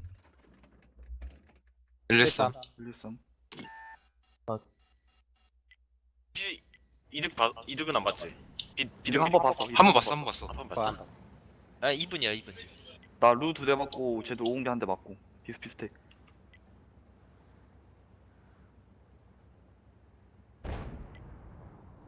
몰라 누가 썼냐? 123이야? 113. 지금 루 여기 있다. 루 여기 있었다. 너게 못 뒀나? 그래 센터 뭐안 뜨지. 나갈 수도 있어. 네 중앙으로 간다. 중앙 갔다. 중앙 가서 크람박엔 딸 수도 있다 이거. 아 따라오는 거지. 123 발견 내가. 나 쫀다 나 쫀다. 여기 삐업해야겠다 여기. 나 갔어. 저 1승 동비. 나이스. 아직 두 대 뜬 이거 거다. 원래 내가 미끼야 이거. 원래 두 대 오공이랑 뜬 거다. 비등비등하게 싸울 수 있어. 이러면 내 상아 뚜껑만 너 뚜껑만 되고. 뚜껑만 조심해. 그냥 앞에 맞아. 루강만 가릴게. All right, well, EO Gaming again, you know, the trade hasn't quite been favourable for them. It's not too bad at this stage, only 2 shots for 1, but if Meltdown can continue getting 2 shots for every one of EO Gaming, then they can win. Yeah, then they'll be happy chappies. So right now, nothing too crazy exchanged. EL Gaming, though, they have managed to push up quite far forward, which could be dangerous for Meltdown. It's never good to let the attackers on Ibelsdorf have that much ground for free, particularly now that EL Gaming is starting to kind of almost close off those guys like Pathfinder, like Pig as well. Icetone needs to be careful where he is as well, but Black actually has been tracked out. Luckily, it was only the IS-3 that tracked him there, so he's going to be okay. Yeah, I would like to see Momo put some more pressure on Black. I think that's something that the IS-3 will actually do quite well. Oh! See you later, Hardline. A bit of an ammo rack to finish him off there. Yeah. And Well, Meltdown's going to be happy with that. yeah. And Vicetone's being pushed by Nice here, but in reality, Nice is not necessarily going to have the best of trades. He's going to take a lot of damage. He will be able to take down Vicetone, but he himself is going to get very low on HP. Nice, he must have run out of ammo. I thought he only fired 3 shots there. Yeah, I thought so too, but maybe... Yeah, he's obviously fired all of them. So who reloads faster, the 50p or the Bat Chat? Well, I think, well, the 113. Yeah, the 113 in that scenario. Quiet. There, he's going to be pushing down, and honestly, this isn't looking great for EL. They've lost 2 tanks so far. All of the Vicetone, all of the Meltdown members are still up. As I say that, though, Pathfinder's going down. Pathfinder is going down, but, well, I don't think that's going to matter too much here for Meltdown because Fox TS as well is being cleaned up. Cryer's got behind Principal in the 113. Like, this is, again, EL Gaming falling apart to Meltdown. Guanren's been doing nothing. Guanren's just been sitting up there on his hill, holding his gun and doing nothing. Like, I don't understand this. I do not understand this. EL Like, Gaming, what is going on? there's something wrong with EL They Gaming. 5-4 against Horsemen, and then they lose to team efficiency.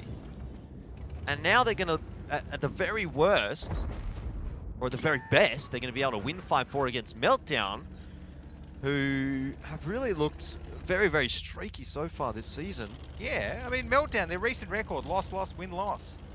And then, of course, yesterday's game. I don't know.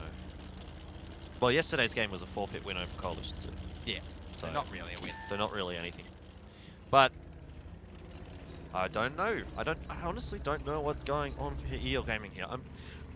I almost want to like hit up my boy Nightmare and be like, "Yo, what's going on?" Yeah, hit up your boy. But like, I feel like that'd be, you know, is that going to go down really well? Like if they Is he just going to lost, remove you from WeChat? yeah, like they've lost 2 games in a row after never having lost one in 2 seasons, and I've just hit him up like, "Hey man, why are you losing all these games?" Yeah.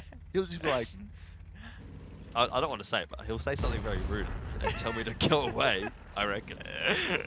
I think we get on pretty well, but I don't know if I necessarily want to say that to him. Still, like, it is a very Pang a big takes question. Up Ping Ping.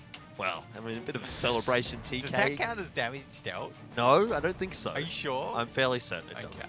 Well, does it subtract from his damage dealt? No, I don't think so either. It's a different stat. I think we could probably track the team damage stat as well. Yeah, I think we might. We be able don't, to. but we probably could. Add another little row into our formula. Maybe. Our top secret formula.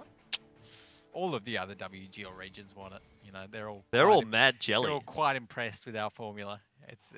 We spent many hours. Probably about, what, 2 full days almost working on it? Oh, look, depends if our boss is watching or not. Probably don't. No, I'd say half a day. Yeah, it only took us 10 minutes to set it up. Yeah, we had lots more important work that we were doing. Oh yeah, that's the one. But look, it is great. I just got producer in my ear telling me it was actually more like 3 days. On and off. It was an hour here, an hour there. But look, at the end of the day, we do have awesome stats this season, and it has been really good to integrate them into the broadcast, popping them up everywhere. So that's been good. Yeah. But overall, EL Gaming stats going to be looking a lot worse after that one. Again, it's like Meltdown have a 30% win rate on Himmelsdorf. EO Gaming, up until this week, had an 88% win rate on Himmelsdorf. Explain how that happens. Please explain. Yeah, exactly. Please explain. Oh, and Hardliner there. Was that a massive ammo rack? I didn't see. I honestly didn't see it. I think it might have been not a super high ammo rack, but maybe like a kind of 900 damage ammo rack or something like that. Yeah. So that, look, it wasn't ideal there for EL Gaming, but all this time, Guan Ren, I don't actually think Guan Ren had been doing much this fight. We'll see in the post-game stats here. Well, 2.2k, so maybe. But how many of those were after the battle was, decided? Yeah, exactly. So in the meantime, Cry, Vise Tone, Pang Pang Blast up the top.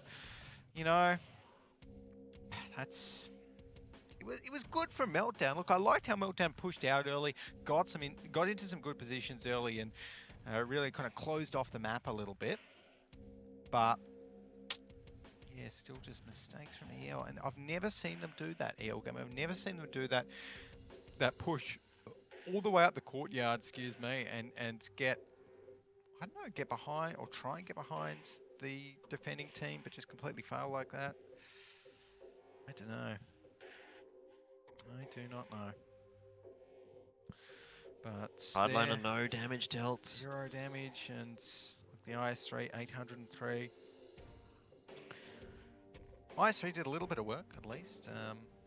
Obviously, that AE251 of EL Gaming doing a little bit more, but Kranvagen there, and Mr. Pathfinder, 1228. Pink Pig in the 113 with 1200 damage dealt. Not looking too bad. There we go. So overall, we're going to a tiebreaker, Jordan. We are at the very least. Well, we're not necessarily. Well, actually, yeah, we're not could necessarily. Could be a 5-3 win for Meltdown. Oh. Wouldn't that really shatter team efficiency, though?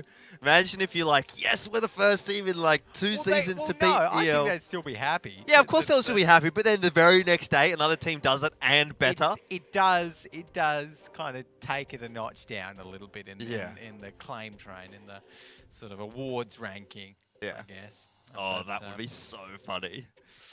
Oh, it's a good one to end the night on. I tell you what, if we get this a 5-3 from Meltdown against EL Gaming, like, I don't know why I predicted 5-0, honestly. That was a bit stupid of me.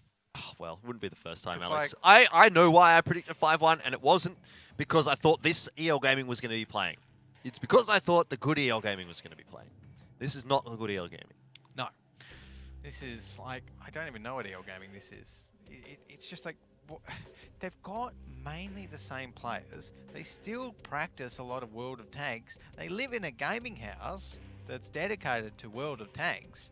They're the only professional team in the region. So how can it go so wrong for them? I know. I don't know. Like, we thought coming into this season, we thought, or even in the first few weeks, that EL Gaming was looking stronger than what they were last season. And then in the last week and a half, or this week obviously, and then last week's last couple of days where they were played against Horsemen, they have really just looked like a different side. So I wonder if there is some sort of something going on internally between the team. The players aren't necessarily meshing as well as they need to be. Principal came into the lineup and looked good, but I've got to say, I don't think he's necessarily been all that impactful, especially in the last couple of weeks. They haven't looked better. They have not at one point this season, in my opinion, actually looked better than their Season 1 EL Gaming. All right, well, I guess it's time to find out whether or not they're going to be able to pull this one through to a tiebreaker, or if they are just going to fall apart against Meltdown. Well, Meltdown going to be coming in with the FE4005 special here on Himmelsdorf on the attack. I do like that. EL Gaming going to be going with the grill on defense. Apart from that, no bat chat. It's a fairly heavy lineup for them on defense. Look, I really like Meltdown's lineup here. I think EL Gaming, I'm just wondering how they're going to use the grill on defense, because I like their attack grill because they just put it all the way up the top hill. But yeah. Alrighty, well, Black is going to go for a very early scout through the courtyard. Fairly typical play, really, from a defensive side. Black, ooh. Pang Pang's going to proxy spot him. They're going to proxy spot each other, obviously, but Black is being a little bit risky here. He could have taken shots from down that alleyway if he had stuck around, but in the end, Meltdown not too keen to peek into him, so he's going to be able to get into the little cubby hole, sit himself down in the corner. Oh, don't flip yourself, mate. That would be very nice.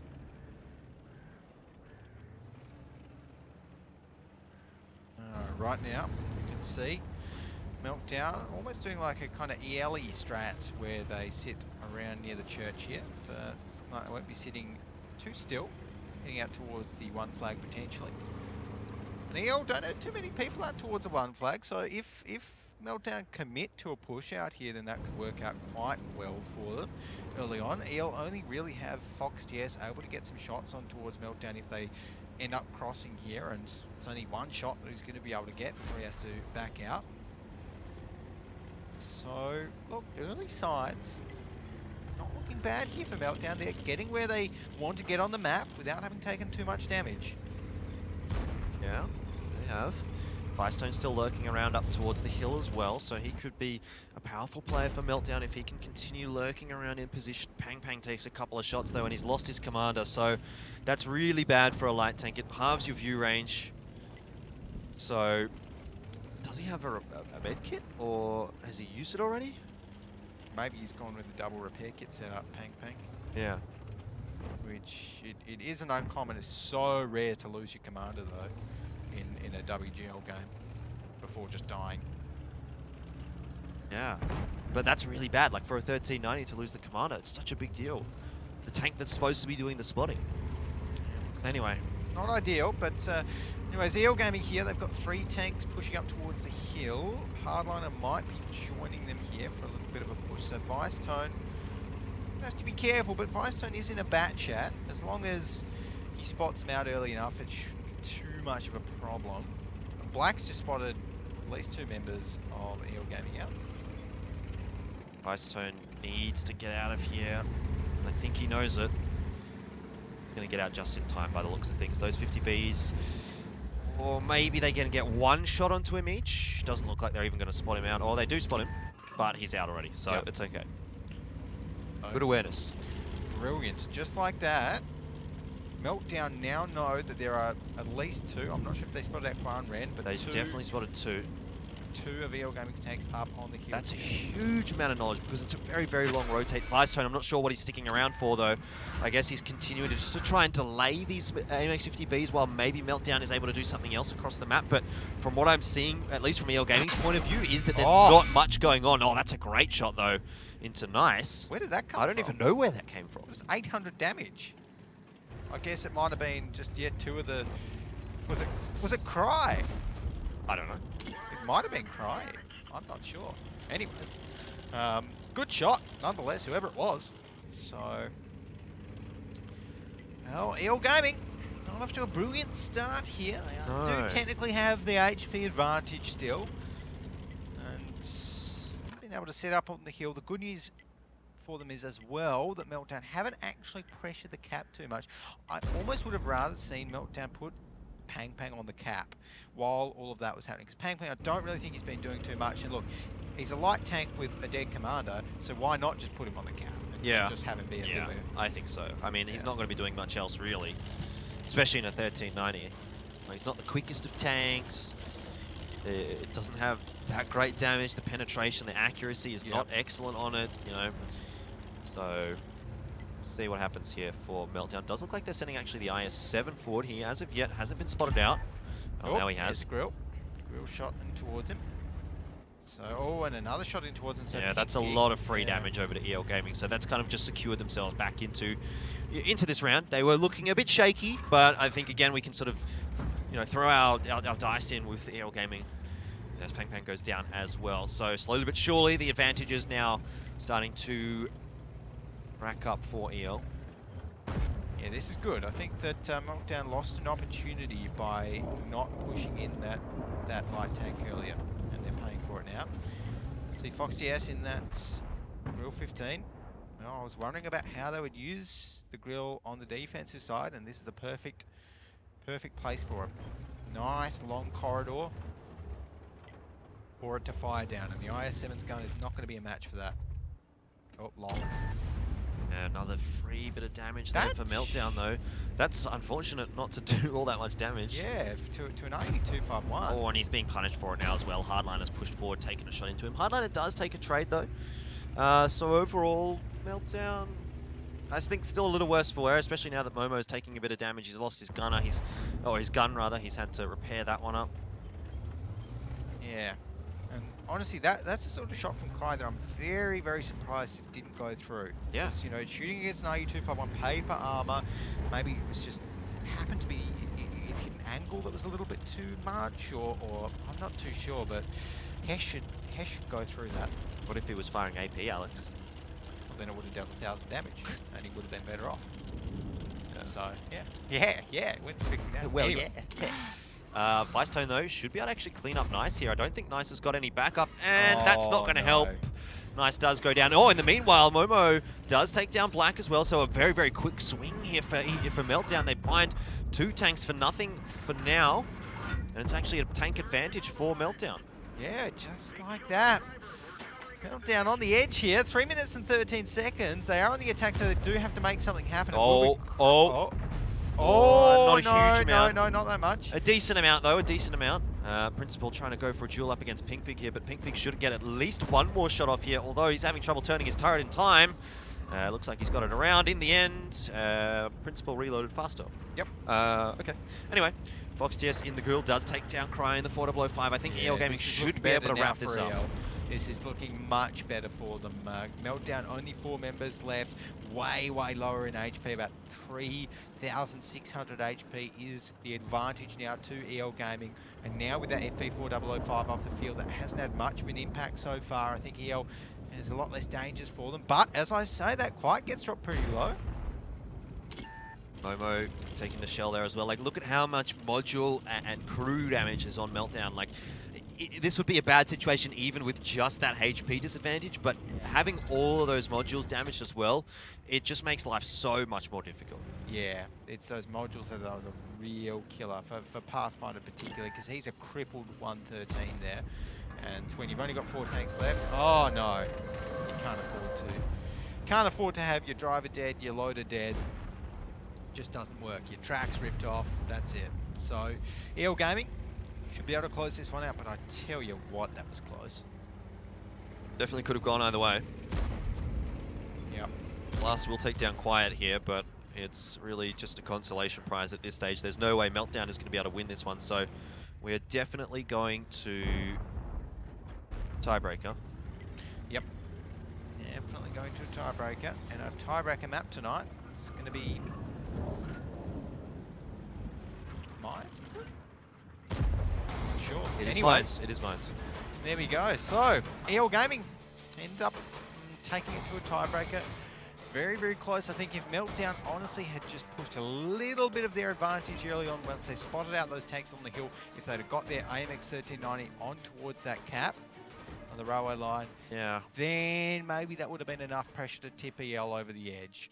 And again, a few unfortunate things there for Meltdown as well. The FV4005, really interesting to see some kind of replays again of that to see what it was that caused the Hesh just to not go through a couple of those times, like in that, you know, the RU251 and potentially even that shot up on the AMX 50B up on the hill, because that it could have potentially changed the game. You know, one-shotting 1 or 2 tanks there for Meltdown. Yeah, potentially. It's, yeah, hard to say how this one is going to turn out. I definitely think EL Gaming going into Mines are heading in with an advantage. I think it's a very, very good map for them. Yeah. So in my mind, they should be able to close this one out 5-4.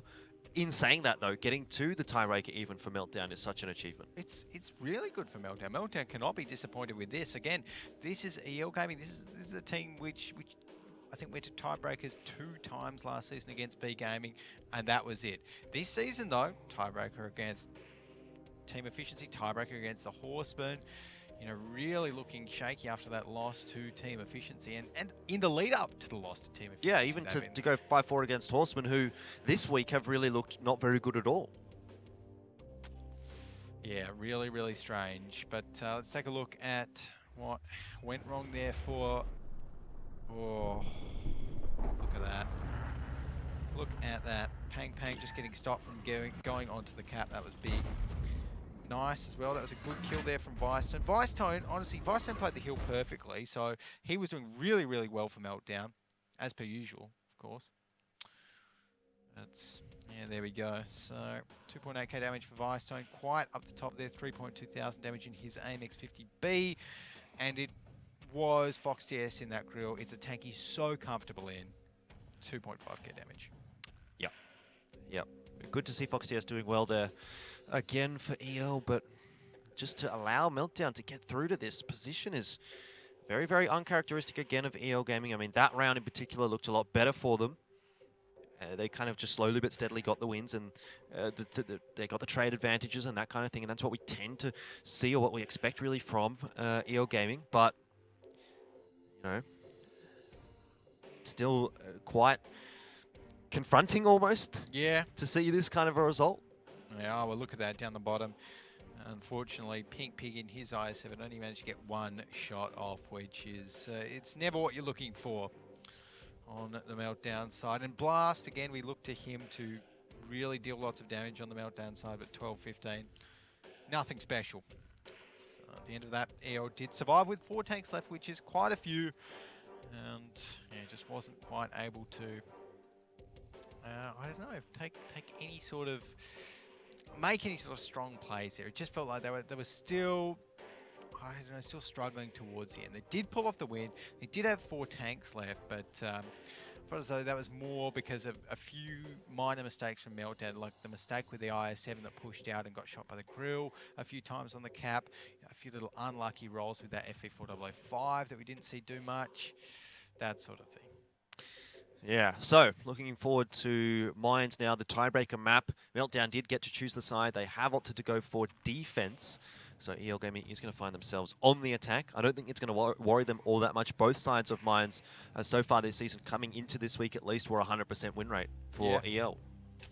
Yeah, this is going to be really tricky to call for Meltdown, because even though EL Gaming have sort of been that strong force on Mines, I don't know, Meltdown, they haven't ever really seemed to me to be a Mines team. And I think EL, particularly if they're on the defense, then Meltdown have got to be worried. Yeah, it's not been a hugely successful map for Meltdown. It hasn't been awful this season for them, but definitely not one of their comfort maps, I suppose. Definitely for EL Gaming, it is one of them. So I think EL Gaming, you know, they're going to be quite happy heading in towards Mines here.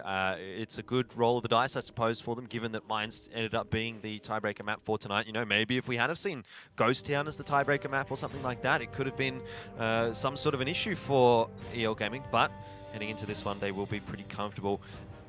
Meltdown on the defense, though, they got to choose the side, so we've got to see what they've got up their sleeve for us. Okay, I like the fact that Meltdown are on the defense. That's better for them. EL Gaming on the attack, so they have to effectively do a little bit more work to try and win this one. E100 Kranwagen on the Meltdown side. Not bad. EL Gaming going to be going into Kranwagen and then the high damage lineup of the double TVP and Bat Chats. So, look, I'm not minding it either way. Obviously, Meltdown have a little bit less damage, a little bit more kind of bulk. EL Gaming can be devastating with those TVPs. I still kind of favour EL Gaming a little bit more on the defensive side of Mines than on the offensive side of Mines, even though both sides have a 100% win rate. Feels to me like EL is so much better on the attack, on the defense rather, than anyone else. Pathfinder taking a less than favourable trade to start things off. At least he's got into a position that's relatively safe now, but what's he going to do from here? Like, I don't see a position that he can move from. At least it's going to allow Meltdown to push down the beach, though relatively uncontested. Yeah, look, I don't really mind that from Pathfinder, because he can spot out some of these EL Gaming guys. And that's always valuable, knowing where EL Gaming is. Meltdown pushing down the beach a little bit. I like the fact that they're kind of taking the fight to EL. They're not letting EL dictate. Oh, hello. Pang Pang is dead. There's nothing he's going to be able to do about this. Yeah, he didn't even get a shot off. So. You cannot win against the Bat Chat in an RU251. Yeah. Like, every little advantage that the RU251 has, like speed and acceleration, the Bat Chat just does as good or better. Momo, though, has made a very, very big mistake in this E100, and he has been cleaned up by EL Gaming. Yeah, that is looking really, really bad for Meltdown right now. Pink Pig, I'm not too sure what he's doing, but he's just gone down as this well. is over. Yeah, this is looking really, really bad for Meltdown. It's not looking like they can come back from this unless they can really capitalize, get a few kills now while the EL Gaming auto-loaders are on the red line. Yep. Really, I don't think Meltdown's going to be able to do it, though, because at the moment you can see no real damage going the way of EL, and in fact, actually more damage going over to Meltdown than is what is going over to EL. So this one is all said and done, really. It's going to be EL Gaming closing this one out in 5-4 fashion. But again, you know, it's still a very, very good result for Meltdown, a team who has been struggling so far this season to even be able to challenge EL like this, and it's still worrying for EL. Yeah, that's very worrying. I mean, look, yes, they do end up winning that, but imagine if that had been Ghost Town, you know? I think we potentially could have seen a different result, but Definitely. look, at the end of the day, EL Gaming, they are good on mines. Tiebreaker was mine, so they've won it, and fairly enough, they have won the tiebreaker, and that looked good. That was good EL Gaming play on. Definitely, it was very, very comfortable, and I think Team Efficiency is still going to be able to say they're the only team that have beaten EL Gaming so far in these 2 seasons of WGL APAC. So that's good for them. Not that it matters all that much, but bragging rights is always nice. Absolutely, absolutely. Always good to have a bit of a brag, and Team Efficiency, they like that. Sure. I'm sure they do. Meltdown, though, they can definitely hold their heads high after this one. Obviously, going down there on mines, it will be disappointing for them not to be able to pull off a win against EL Gaming. So many teams have tried, so many teams have failed. Only one team has been able to prevail over EL Gaming. But even to take it to that close of a result for Meltdown is a very, very good result. I think that, you know, they have still struggled throughout this season. That we've seen flashes of brilliance. Tonight they looked very good, especially on Ghost Town. I just hope that next week when we come back and we watch Meltdown, it's going to be the strong Meltdown coming out again. We need to see some consistency. That's the main takeaway. Yeah, Meltdown have been very inconsistent this season, very much on and off, and you know it's reflected in their results: loss, win, loss, up until now. So it's good to see them coming back in force against EL Gaming, and this is a really interesting season because suddenly we have 3 teams that honestly can beat EL Gaming. They're Well, they could have the potential to beat EL Gaming. potentially. So let's take a look at the replays, I guess, in that one. And yeah, Pang, that was the start of it. Yeah. I mean, even at that point, you could almost say this game's over because losing a tank that early on and the damage that EL was able to do, and I just don't know what Momo's doing here with no backup. I mean, I guess Pink Pig is there, but it just he was too far forward. He needed to be just a little bit further back. You could see Meltdown. The idea was to rotate around behind EL while they were shooting that E100, but the problem was the E100 was already dead before those Meltdown tanks got into the fight, and nearly the Magic 7 again for EL, but not quite going to be happening tonight. Pink Pig did get some damage on the board there, but what can you say really about that one? It was just EL Gaming dominance on mines. Yep, simple as that. And Mr. Pink Pig there in that Kranwagen. 16-24 damage dealt, 4 shots fired. I mean, look, he tried. He couldn't quite try hard enough, unfortunately. So not going to be ending up winning there. All an EL Gaming story there on mines with Meltdown. Just not quite carrying it through to the end. Yeah. And, the E100 pick, I mean, wasn't played perfectly. No, like, I don't mind the E100 pick at all, but certainly not the way that it was played. Yeah. Even honestly, E100 mouse, it's tricky, but it just wasn't played brilliantly there. Vicestone again, you know, he's not good at those all-in brawls, I think, in the batch, and he much prefers the slightly slower pace maps to just take a little bit more time to win them. Yeah, so, yeah, I mean, it's a good win, I suppose, from EL Gaming to be able to come back from what looked like it could almost be certain defeat. I mean, Meltdown picked up 3 rounds in a row, and EL was definitely on the back foot, but they were able to come back, pick up 2 in a row, so they definitely were able to pull things off as we kind of expected that they should be able to do. Unfortunately for Meltdown, not able to pull it through in the end, but having a look at the battle stats, Hardliner managed to get himself back up. I mean, he had a couple of poor rounds, but across the board, he's looked okay. Fox TS was really the main damage dealer for EL tonight, though. Yeah, Fox DS did a lot of work for EL, and I think it was his grill play almost single-handedly in that Himmelsdorf match that sort of saved EL in that one and brought them right back into it. Vicetone, look, Vicetone was on fire tonight. He was Mr. Batchat, 2.2 thousand damage, just struggling in that last game on mines a little bit, but you can't really blame him for that. Apart from that, had a very good night. Hardliner in principle, had some on games, had some off games, but ended up on top of the scoreboard. Yeah, and a very big discrepancy there between Black and the rest of his team, which is fair enough. I mean, he was in only the tier 8s for the majority of the night, so can't really be too bothered by that one at all. And yeah, Pink Pig ended up with 1,000 average damage or so, which isn't ideal either. Normally Pink Pig actually, I don't know, he had a bit of a on and off night tonight as well, I think. Yeah, there was a lot of on and off players tonight, I think, for both of those teams.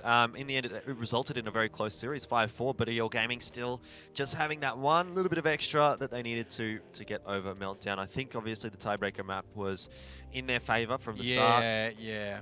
Could have gone either way, depending on what map maybe came out there. If Meltdown had been on a favorable map, who knows? They could have potentially been the second team to topple EL Gaming, but was not the case tonight, and they're going to have to keep giving it a try. But it is good news for the rest of the region, really, that EL Gaming is not anymore the immortal gods that most of us really kind of thought they were. Team Efficiency beating them, Horseman and Meltdown taking them to tiebreakers, and now it's time for, I guess, Karen Tiger to step up.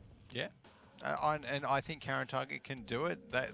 Karen Tiger have been looking, in my eyes, stronger occasionally than the Horsemen, stronger than Meltdown this season.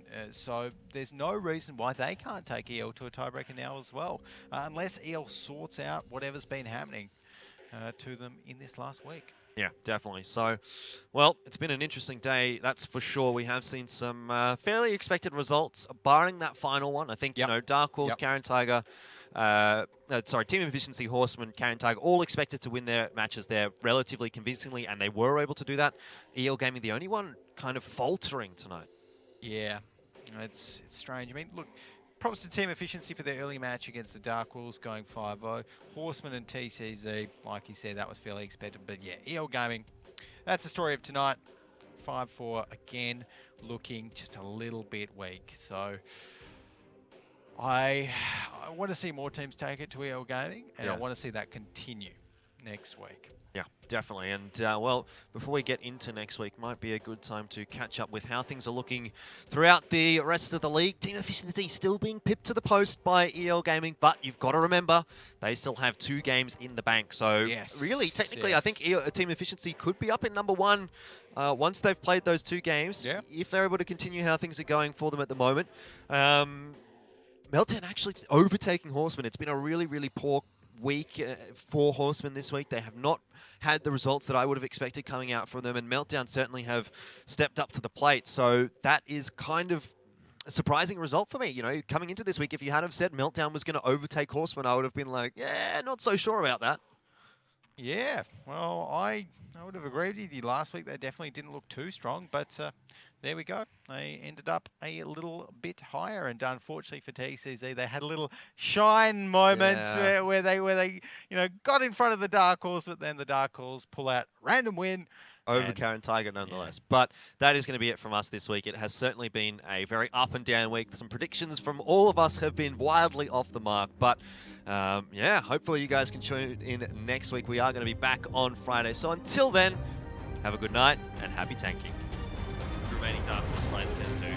Spitz and Revolution are just going to be cleaned up. Spitz already falling, and Granovsky not quite going to close out in style, but Safi will. And there we go, Team Efficiency now with 3 on the board. Dark Horse.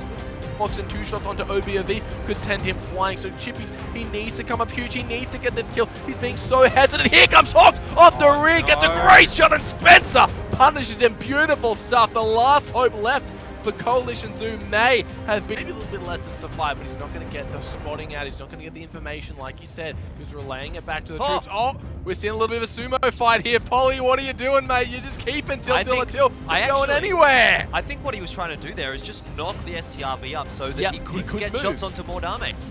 The perfect round like you spoke of. 5 seconds left on the reload, then Shino Zaka maybe Didn't even need a shot, he just got slammed.